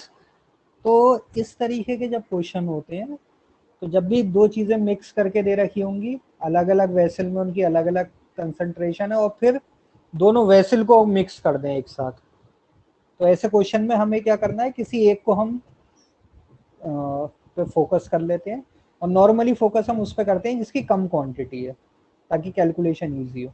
यहाँ देखो मिल्क कम था वाटर से, वाटर के 10 पार्ट थे और मिल्क के 3 थे, इसमें वाटर के 5 थे, मिल्क के सिर्फ 4 थे, तो दोनों में मिल्क कम है, इसलिए हमने कैलकुलेशन में क्या ले लिया, मिल्क पे ही फोकस कर लिया, ताकि कैलकुलेशन ईजी हो गई। वरना यहाँ पर 3/, वाटर से भी कर सकते थे तब भी आंसर आ जाता, लेकिन वाटर के लिए क्या होता, फिर ये 10/13 हो जाता और ये 5/9 हो जाता, और ये 155/234 हो जाता है। तो देखो बड़ी वैल्यूज है, तो देखने से लग रहा है कि कैलकुलेशन थोड़ी ज़्यादा लंबी होती है, तो इसलिए हम जो कम होता है उस पर फोकस करते हैं।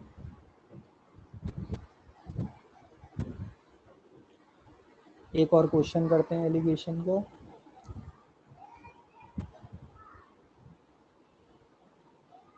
अब देखो तुम्हें एलिगेशन का कॉन्सेप्ट समझ में आ गया, तो अब उसके ऊपर देखो बिल्ड होंगी चीजें, उसमें कोई ना कोई एक चीज ऐड होती चली जाएगी, उसी से क्वेश्चन का लेवल और डिफिकल्टी चेंज होता जाता है।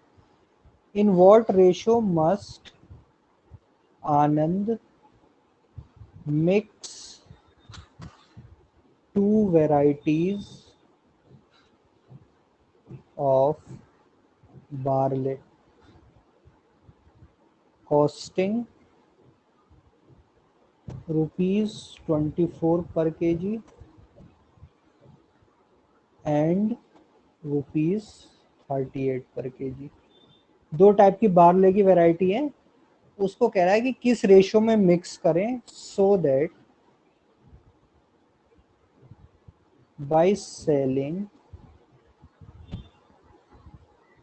The mixture eight ₹40 per kg he would make a profit of 11 1/9%। पहले तो देखो क्वेश्चन पढ़ो। अगर क्वेश्चन में सिर्फ ये दिया होता है कि दो वेराइटीज हैं, एक 24 पर केजी वाली, एक 38 पर केजी वाली, तो उसे किस रेशो में मिक्स करें कि 40 पर केजी पे हम बेच सकें उसे, तो हम सिंपल कर सकते थे, निकाल सकते थे। इसमें बस थोड़ा सा चेंज ये कर दिया, he would make a profit of 11.9%, यानी कि ये जो कॉस्ट है, ये जो 40 दे रखा है, देखो क्वेश्चन किस फॉर्म में हो गया, देखो 24 एक टाइप की हो गई और एक टाइप की हो गई 38, दोनों को जब मिक्स कर रहे हैं तो प्राइस क्या हो जाएगा, एक्स मान लो, ठीक है। अब ये तुम्हें एक्स बताना है कि प्राइस कितना लेना है, तुम्हें 40 लेना है या कुछ और लेना है या क्या लेना है।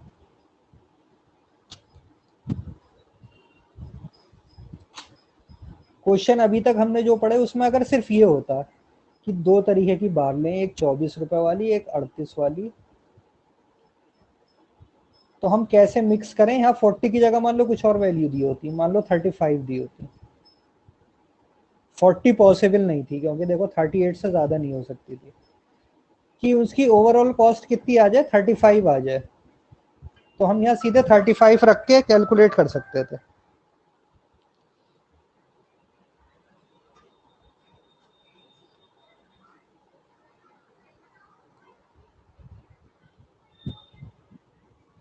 तो हम सीधे निकाल सकते थे, लेकिन यहाँ पर इसने डायरेक्ट वैल्यू देने की जगह क्या करा है, कुछ चेंज कर दिया। कह रहा है कि सेलिंग प्राइस इतना हो जाए उसका और उस पर इतना प्रॉफिट भी मिल जाए। तो यहाँ x की वैल्यू कैसे निकालेंगे, ये सोच के बताओ बस। अगर तुम x की वैल्यू निकाल लोगे तो तुम फिर सीधे कर सकते हो क्वेश्चन।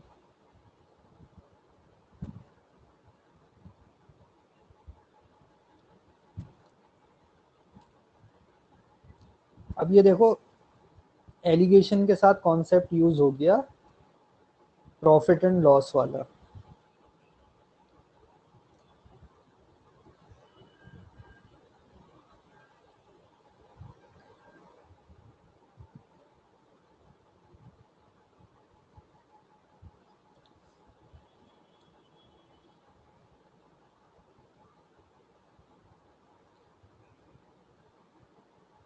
देखो जब दोनों वेराइटीज की कॉस्ट हम मिक्स करते हैं तो हमें क्या, कौन सी कॉस्ट मिलती है,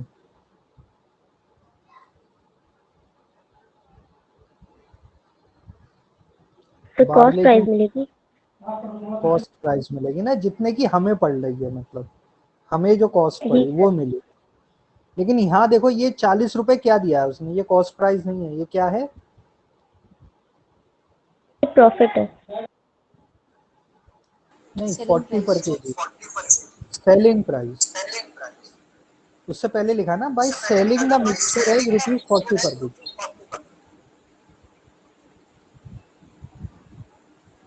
सर इसमें से हम लोग 11% जो है उसको 40 में से माइनस कर देंगे तब हम लोग का आ जाएगा। यस, हमें देखो कॉस्ट प्राइस निकालनी है।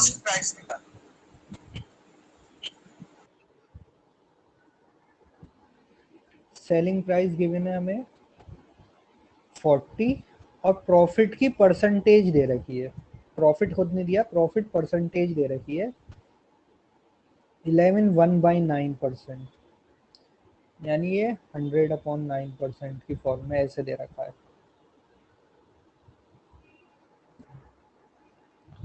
तो हमें निकालना है कॉस्ट प्राइस। तो यहाँ पर अब कॉन्सेप्ट यूज हो रहा है इसका। तो कितना हो जाएगा cost price?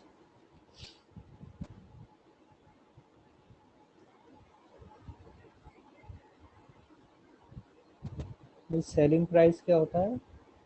Cost price plus profit. तो सेलिंग प्राइस तो 40 है, कॉस्ट प्राइस हमें नहीं पता। प्रॉफिट होता है, प्रॉफिट भी किस पर निकलता है? हमेशा कॉस्ट प्राइस पर, यानी 100/9% ऑफ सीपी। तो हम लिख लेते हैं सीपी को मान लेते हैं एक्स प्लस 100/9% ऑफ एक्स।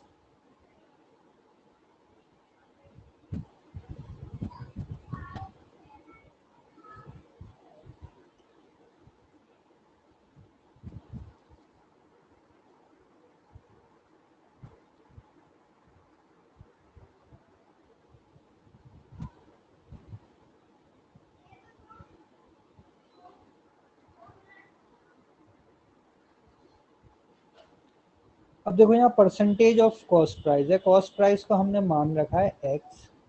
जैसे अगर 20% ऑफ सीपी होता था तो हम क्या करते थे? 20/100 इंटू सीपी से मल्टीप्लाई। तो यहाँ 100/9% है, तो देखो यहाँ एक 100 नीचे आएगा डिवाइड में into x.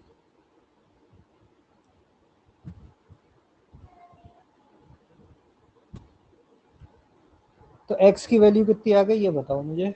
40 is equal to x plus, ये कैंसिल, x/9। तो 40 इज इक्वल टू 9 एलसीएम ले लेंगे तो ये हो जाएगा 9x प्लस एक्स, यानी 10x/9। x की वैल्यू कितनी आ गई? 36। Yes sir.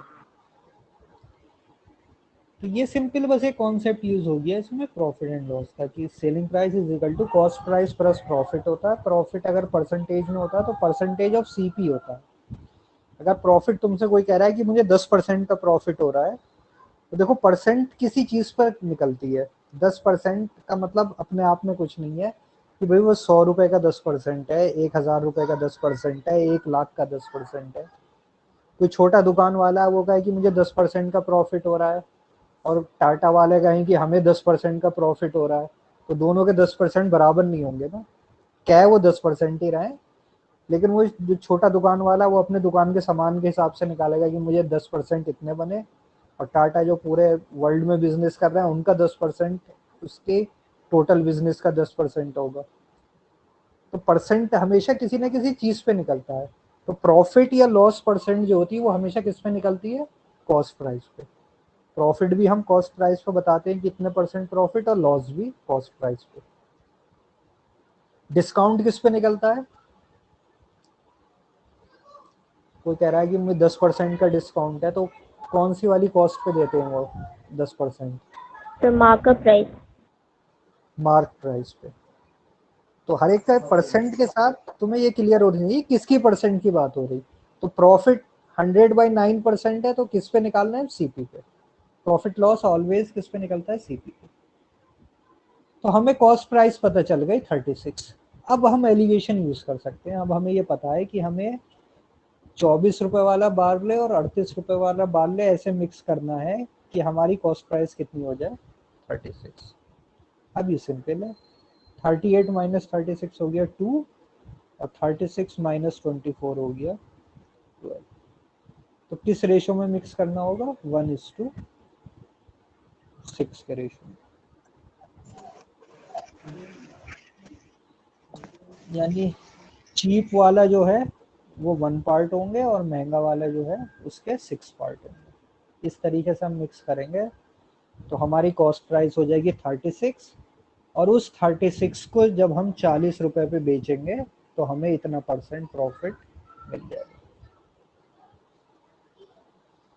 तो डायरेक्ट अगर एलिगेशन में हम इससे यहाँ पर 40 रख के देखते ना तो वैसी क्वेश्चन तुम्हें कैच कर लेना चाहिए था। यहाँ तुम्हारे एवरेज वाला तुम्हें कॉन्सेप्ट हेल्प करता कि 24 रुपए पर केजी वाला बार्ले और 38 रुपए वाला पर केजी वाला बार्ले मिक्स कर रहे हैं, तो रिजल्टेंट जो होगा वो कभी भी 40 रुपए वाला नहीं बनेगा।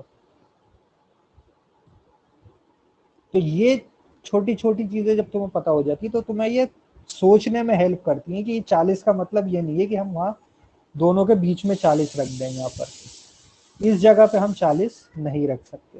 तो यानी फिर क्वेश्चन में कुछ और सोचना है। तो फिर से क्वेश्चन रीड करके देखो, अच्छा सेलिंग दे रखा है, प्रॉफिट दे रखा है, तो यानी कॉस्ट प्राइस निकालनी है। क्लियर ये चीज?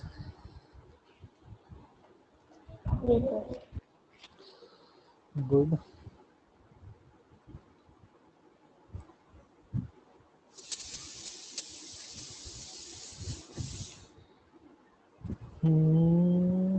अब हम करते हैं क्या,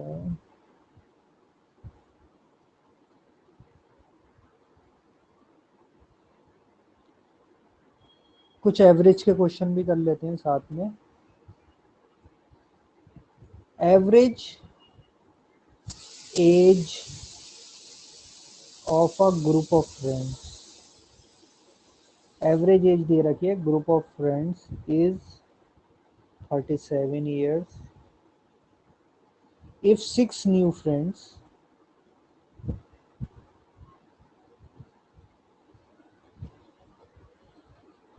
whose average age is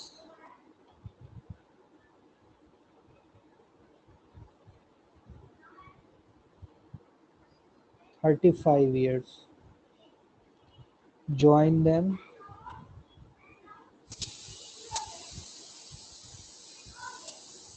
the average age of the entire group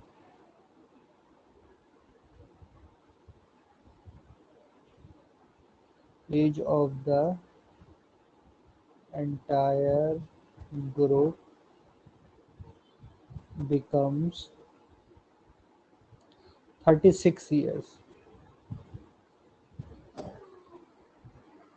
तो ये बताना है कि शुरू में कितने थे, how many pupils were there initially।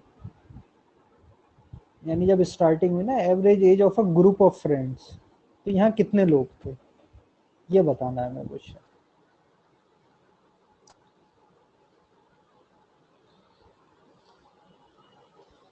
Simple, अब एलिगेशन वगैरह कुछ नहीं, सिंपल एवरेज के क्वेश्चन कर रहे हैं, तो एवरेज का कॉन्सेप्ट यूज करके बताओ कितना आएगा।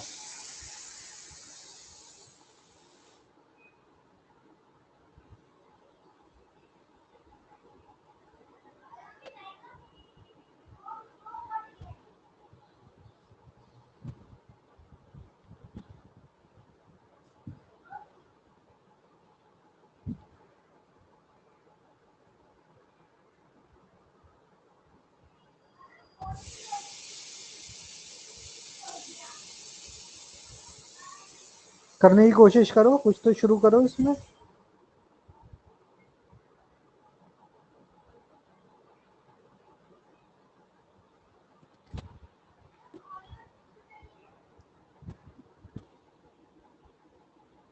शुरू में मान लेते हैं हम n थे।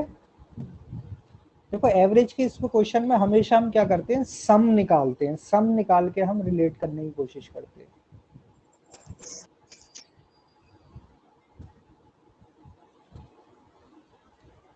Late there be n people, हम मान लेते हैं n people initially, n people initially, sum कितना हो गया 37।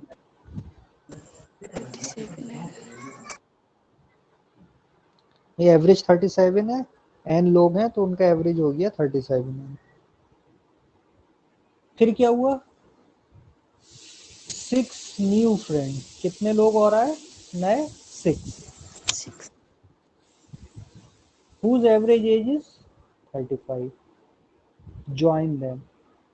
तो न्यू कितने लोग हो गए, 6 फ्रेंड आए, तो उनका कितना हो गया टोटल एज 35 इंटू 6, 2 ज़ा 70, 3 ज़ा 210। तो जो नए 6 लोग आए उनकी वजह से एज कितनी ऐड हुई, 210। क्लियर यहाँ तक? यानी 37n पहले थे, उसमें 210 आ गए, ये आ गया हमारा न्यू टोटल। अब टोटल एज कितनी है, 37n प्लस 210। और कितने लोग हो गए new total, new sum total है ये, सम टोटल ऑफ एजेस इतना हो गया, और टोटल नंबर ऑफ पीपल कितने हो गए, फ्रेंड शुरू में कितने थे, n माना है, और फिर कितने आ गए, 6 और आ गए, n प्लस 6। अब हमें क्वेश्चन में क्या दिया है, average age of the entire group, सारे ग्रुप की एवरेज एज कितनी हो गई, 36। तो मैं ये लिख सकता हूँ 37n plus 210 divide by n by 6 is equal to 36।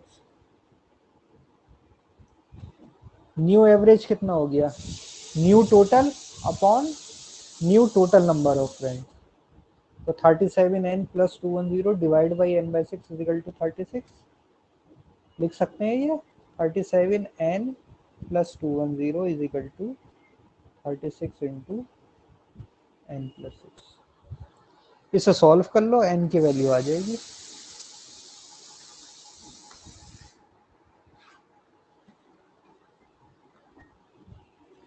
कितनी आ रही है वैल्यू ये बताओ।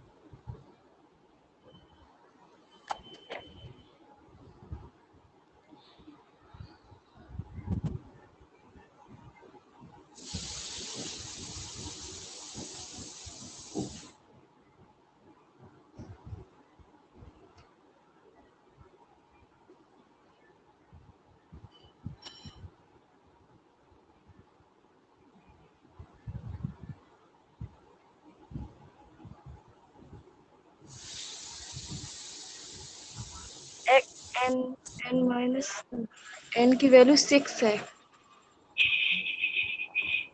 6 Yes, sir, 6 आ देखो रही। n की वैल्यू 6, यस। तो इसे हमने सॉल्व किया तो n की वैल्यू आ गई 6, यानी शुरू में कितने लोग थे, 6 लोग थे। 6 लोग और बढ़ गए 35। अब जरा एक चीज देखो, ये कैलकुलेशन से हम बच सकते थे। पहले देखो कितने लोग थे, उनकी एवरेज एज कितनी थी, 37। कितने लोग थे हमें ये नहीं पता। फिर क्या हुआ, 6 लोग और आए, उनकी एवरेज एज थी 35। देखो दोनों का मिला के एवरेज कितना हो गया,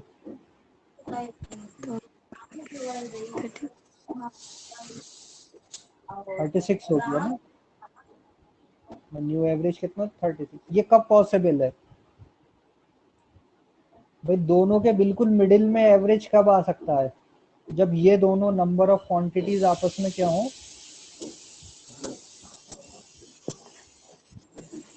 भाई यही तो पढ़ रहे थे इतनी देर से हम, क्या कह रहे थे, एक कोई कैटेगरी है, कोई फर्स्ट कैटेगरी टाइप है, उसकी एवरेज एज है 37, उसमें n लोग हैं, कितने हमें नहीं पता। दूसरी उसमें कैटेगरी आई जो 6 लोग थे और उनकी एवरेज एज थी 35, दोनों को मिक्स किया तो एवरेज एज कितनी हो गई, 36। तो दोनों के देखो बिल्कुल मिडिल में आ गए ना, 37 और 35 के। ये मिडिल में कब पॉसिबल है, जब ये दोनों का रेशो क्या हो, सेम हो। रेशो सेम मतलब सेम आपस में इक्वल हो।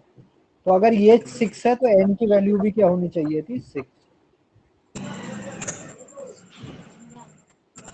तो ये तुम्हें कैलकुलेशन की जरूरत नहीं पड़ती है अगर हम ये सोच लेते इस तरीके से कि देखो n लोग थे, एवरेज एज थी 37, 6 नए और आए, उनकी एवरेज एज थी 35 और दोनों मिलके कितनी हो गई, 36।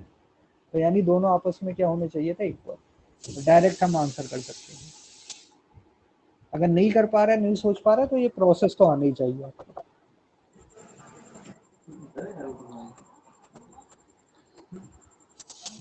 ठीक, नेक्स्ट क्वेश्चन करते हैं। अ पर्सन कवर्स, देखो इस तरीके के क्वेश्चन आते हैं, हाफ इज जर्नी, मतलब जितना भी उसे डिस्टेंस जाना था उसके हाफ उसने क्या करा, बाय ट्रेन, ट्रेन से ट्रेवल किया उसका आधा पार्ट। एट, ट्रेन की स्पीड थी 60 kilometre per hour. Half of the remainder, half of the remainder मतलब जो बची हुई जर्नी थी उसका half, by bus at 30 kilometre per hour, and the rest by cycle at 10 kilometre per hour. Find is average speed, find his average speed.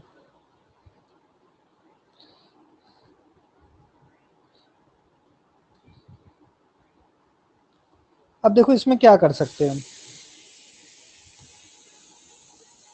देखो यहाँ सबसे पहले चेक होता है कि जब आप एग्जाम देते हो तो एग्जाम में आपको क्या सोचना पड़ता है। आपको देखो एक क्वेश्चन यहाँ अलग से तो लिखा नहीं होगा कि हम एवरेज पढ़ रहा है तो एवरेज का क्वेश्चन है।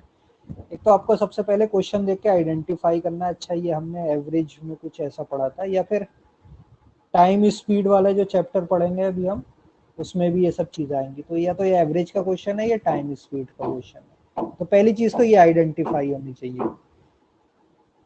उसके बाद फिर तुम्हें लॉजिक पता होना चाहिए, पूछ क्या रहा है, एवरेज स्पीड। तो आपको एवरेज स्पीड का फार्मूला पता होना चाहिए। एवरेज स्पीड का फार्मूला क्या होता है,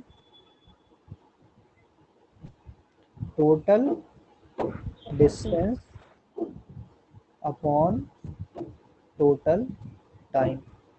ये जनरल फार्मूला है, average speed is total distance upon total time. चलो उसके बाद हमें ये पता चल गया कि ये होता है। अभी हम क्वेश्चन में ढूंढेंगे कि डिस्टेंस और टाइम हम निकाल सकते हैं। तो देखो हाफ ये दिया है इस स्पीड से, हाफ ऑफ द रिमाइंडर दिया है इतनी स्पीड से, और जो बचा हुआ डिस्टेंस है वो दिया है इससे। यानी हम निकाल सकते हैं। तीनों चीजें हमें दिख रही हैं, तीन अलग अलग पार्ट से तीनों का डिस्टेंस हम कुछ एज्यूम कर सकते हैं, और एज्यूम उसके बाद टाइम निकाल सकते हैं क्योंकि स्पीड दे रखा है। डिस्टेंस को डिवाइड करेंगे स्पीड से तो हमें टाइम मिल जाएगा। तो एक तरीका तो देखो ये है कि हम डिस्टेंस को मान ले d। अब देखो आपकी टाइम कैसे बचता है, कहाँ बचता है, डिस्टेंस को मान ले d, तो ये हो जाएगा हाफ यानी d/2, और ये हाफ ऑफ रिमाइंडर यानी d/2 जो बचा उसका भी हाफ यानी d/4, और जो रेस्ट बचा वो भी कितना हो जाएगा, d/4। तो हाफ जर्नी उसने ट्रेन से की, जो बची हुई जर्नी थी यानी हाफ जर्नी बची थी 50%, उसका हाफ यानी 25% उसने बस से ट्रेवल किया, और जो बचा हुआ 25% है उसने साइकिल से। तो 25%, अब आप देखो इससे फैमिलियर हो जाओ कि 25% कह रहा हूँ यानी 1/4। तो 50% ऑफ जर्नी यानी कि d/2, 25 यानी d/4, और फिर जो बचा वो भी 25 बचा, तो ये भी कितना हो गया, d/4। तो परसेंटेज में भी मैं लिख सकता हूँ और फ्रैक्शन में भी। तो मैंने फ्रैक्शन में लिख रखे हैं d/2, d/4, d/4। तो ये तो हो गए तीन अलग अलग उसके कि ट्रेन से कितना डिस्टेंस है, बस से कितना है, और साइकिल से कितना है। तो ये हो गया d/2, ये हो गया d/4, ये हो गया d/4। यहाँ पर स्पीड है 60, यहाँ पर है 30, यहाँ पर है 10। तो टाइम हो जाएगा, ये हो जाएगा d/120, ये हो जाएगा d/120, ये हो जाएगा d/40। Time is equal to distance upon speed. Clear?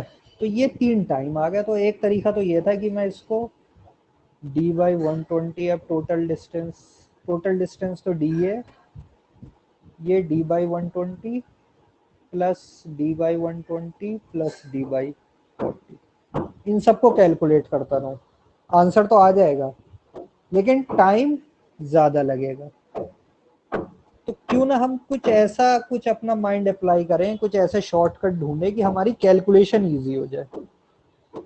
तो हमने ये देखा कि देखो मुझे जब टाइम निकालना पड़ेगा, या नीचे टाइम है ना, टोटल टाइम, टाइम के लिए मुझे डिस्टेंस को डिवाइड करना पड़ेगा 60 से, 30 से और 10 से।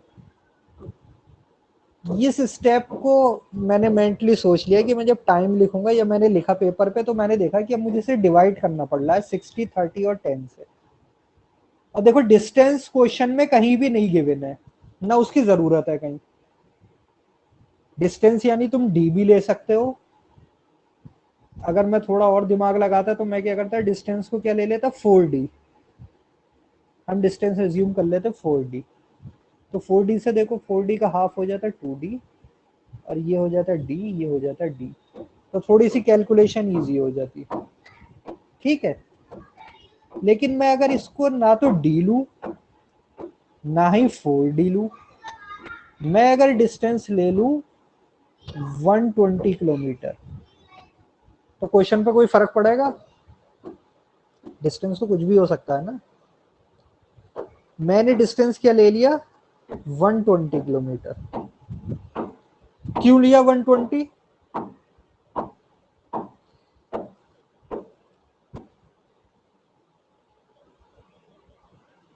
क्योंकि सर वो हाफ पहले ही कंप्लीट कर लिया है ना, 60 किलोमीटर पर आवर, इसका जस्ट डबल।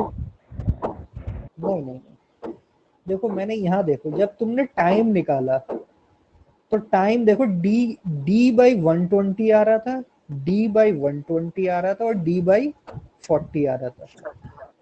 तो ये फ्रैक्शन में नहीं आए आंसर, तो मैंने d ऐसा मल्टीपल ले लिया, सबसे छोटी वैल्यू जो क्या है 120 से भी मल्टीपल में और 40 में भी। तो देखो अब टाइम क्या हो जाएगा, ट्रेन वाला टाइम हो जाएगा d/120 यानी 1 आवर। बस वाला टाइम हो जाएगा d/20 1 आवर, और साइकिल वाला टाइम हो जाएगा d/40 यानी 3 आवर्स।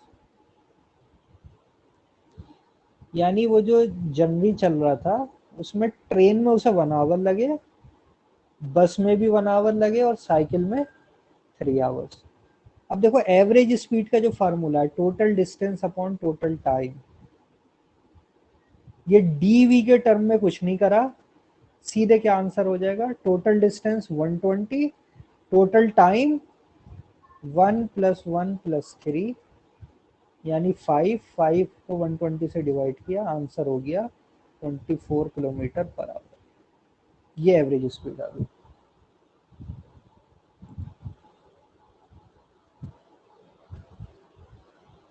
सिर्फ एक एजम्पशन चेंज करने से कि डिस्टेंस हमने डी की फॉर्म में नहीं लिया, हमने डिस्टेंस ले लिया 120 किलोमीटर।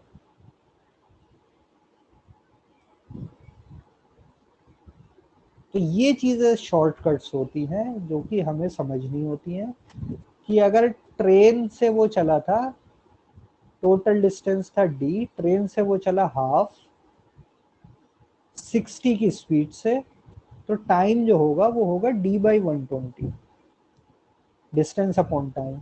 बस से वो चला था d/4 और 30 की स्पीड से चला था, तो इसमें भी टाइम कितना आ जाएगा, d/120।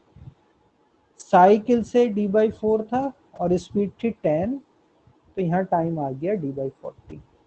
तो क्यों ना मैं ये डी ऐसी वैल्यू ले लूं कि मुझे ये टाइम जो है, क्योंकि टाइम देखो डिनोमिनेटर में है, तो डिनोमिनेटर में अगर इस टाइप की चीजें आती है तो ये कैलकुलेशन में फिर प्रॉब्लम करती है, इस तरीके से अगर लिखा है तो। कितनी बार एलसीएम क्या क्या करते रहोगे इसके साथ। तो इस चीज को मैंने कहा कि ऐसा नंबर बना लूं मैं इंटीजर के फॉर्म में, तो मैं डी क्यों ना 120 ले लूं। तो ये 1 हो गया, ये भी 1 हो गया, और ये 3 हो गया। तो यहाँ ऊपर जो डी आता सिर्फ उसकी जगह मुझे बस क्या कर देना, 120 रख देना। डिस्टेंस अपॉन टाइम है ना,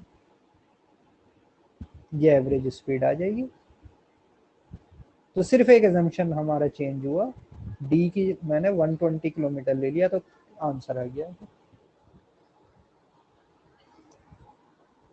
क्लियर है ये चीज। तो ये छोटे छोटी चीजें होती हैं तो अगर हम दिमाग लगा लें तो हमारा टाइम और कैलकुलेशन बहुत बचा देती है।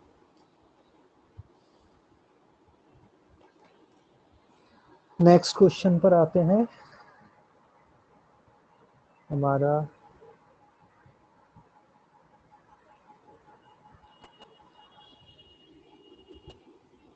लास्ट क्वेश्चन है, आज की क्लास का लास्ट क्वेश्चन करते हैं हम, कि अ स्कूल हैज ओनली 3 क्लासेस। एक स्कूल में मान लो सिर्फ 3 क्लासेस हैं। क्लासेस दैट कंटेन्स, स्टूडेंट भी लिख लो, दैट कंटेन्स 10, 20 एंड 30 स्टूडेंट्स।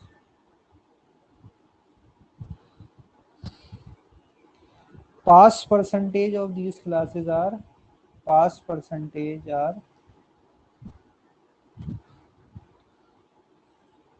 20%, 30%, 30% and 40%। पास परसेंटेज दे रखी है, तो कह रहा find the pass percentage of the entire school.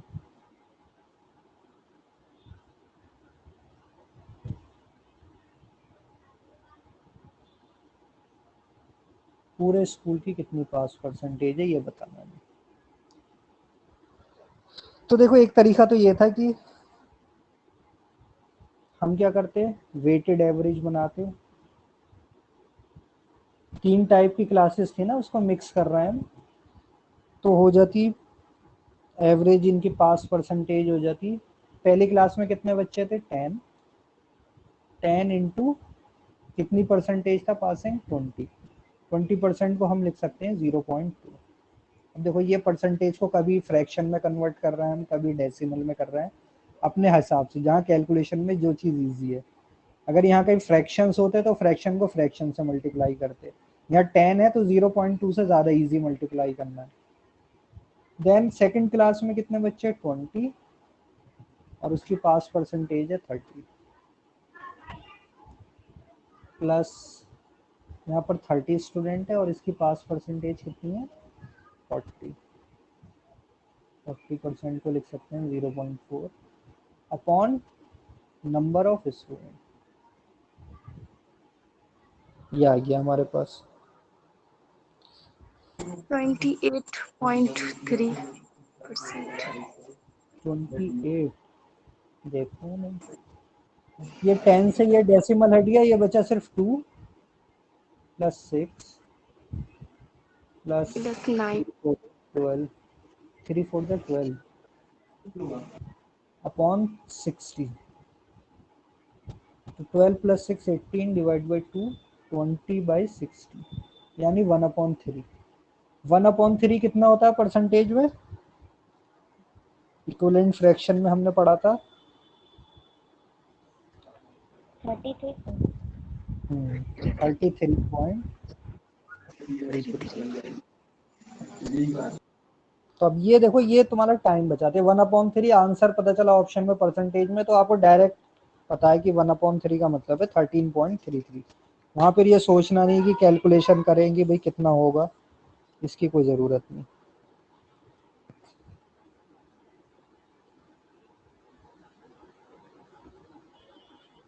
ठीक है, तो ये हमारा आंसर हो गया 13.33। लेकिन देखो इसको इस तरीके की जगह अगर मैं सिर्फ सोचने पे थोड़ा चेंज करूं तो देखो क्वेश्चन ज्यादा इजी लगेगा। 3 क्लासेस पास परसेंटेज दिया, 10 में से कितने बच्चे पास हुए क्लास 1 में? 20% ऑफ 10 कितने बच्चे हो गए? 2। सेकंड में कितने पास हुए? 30%। 20 बच्चों का 30 30%, यानी कि 6। और लास्ट 30 स्टूडेंट का 40% कितना हो गया? 12। टोटल कितने बच्चे पास हो गए? 20। और टोटल बच्चे कितने थे स्कूल में? 60। 33.33%, ये आंसर आ गया।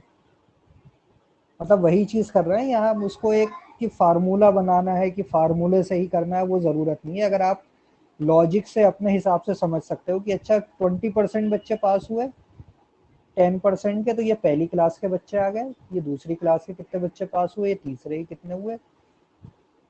टोटल स्कूल की परसेंटेज बतानी, तो टोटल बच्चे पास है 20, टोटल स्टूडेंट है 60, तो टोटल पास परसेंटेज कितनी हो गई? 33.33। बस ये आ गया क्वेश्चन। क्लियर?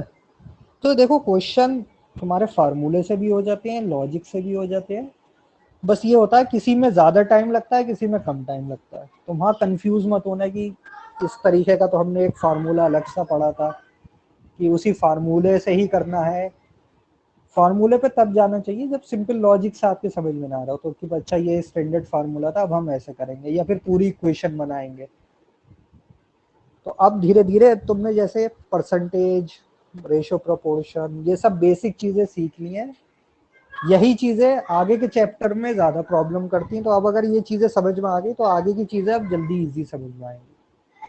जैसे परसेंटेजेस को कभी हम फ्रैक्शन में लिख लेते हैं, कभी डेसिमल में लिख लेते हैं, या परसेंटेज चेंज क्या होता है, या जैसे प्रॉफिट लॉस है तो किसकी परसेंटेज है? कॉस्ट प्राइस की। तो वो आपको मेंटली आना चाहिए। डिस्काउंट है, परसेंटेज किसकी निकालना है? मार्क प्राइस पर निकालना है डिस्काउंट। तो ये चीजें जब थोड़ा थोड़ा रिवाइज करोगे आगे की चैप्टर में फिर से आती चली जाएंगी, तो वो फिर बिल्ड होने लगती हैं चीजें। ठीक है, फिर आज की क्लास एंड करते हैं।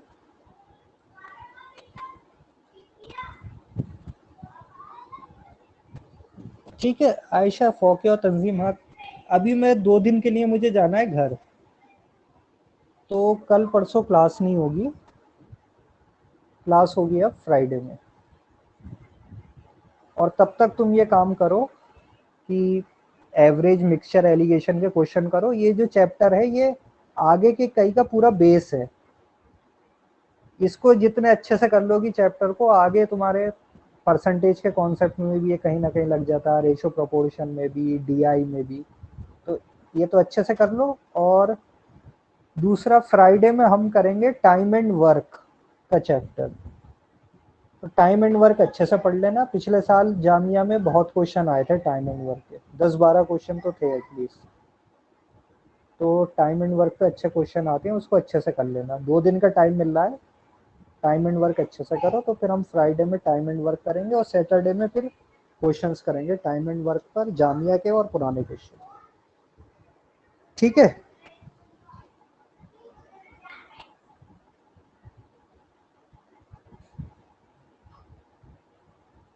Topic time and work.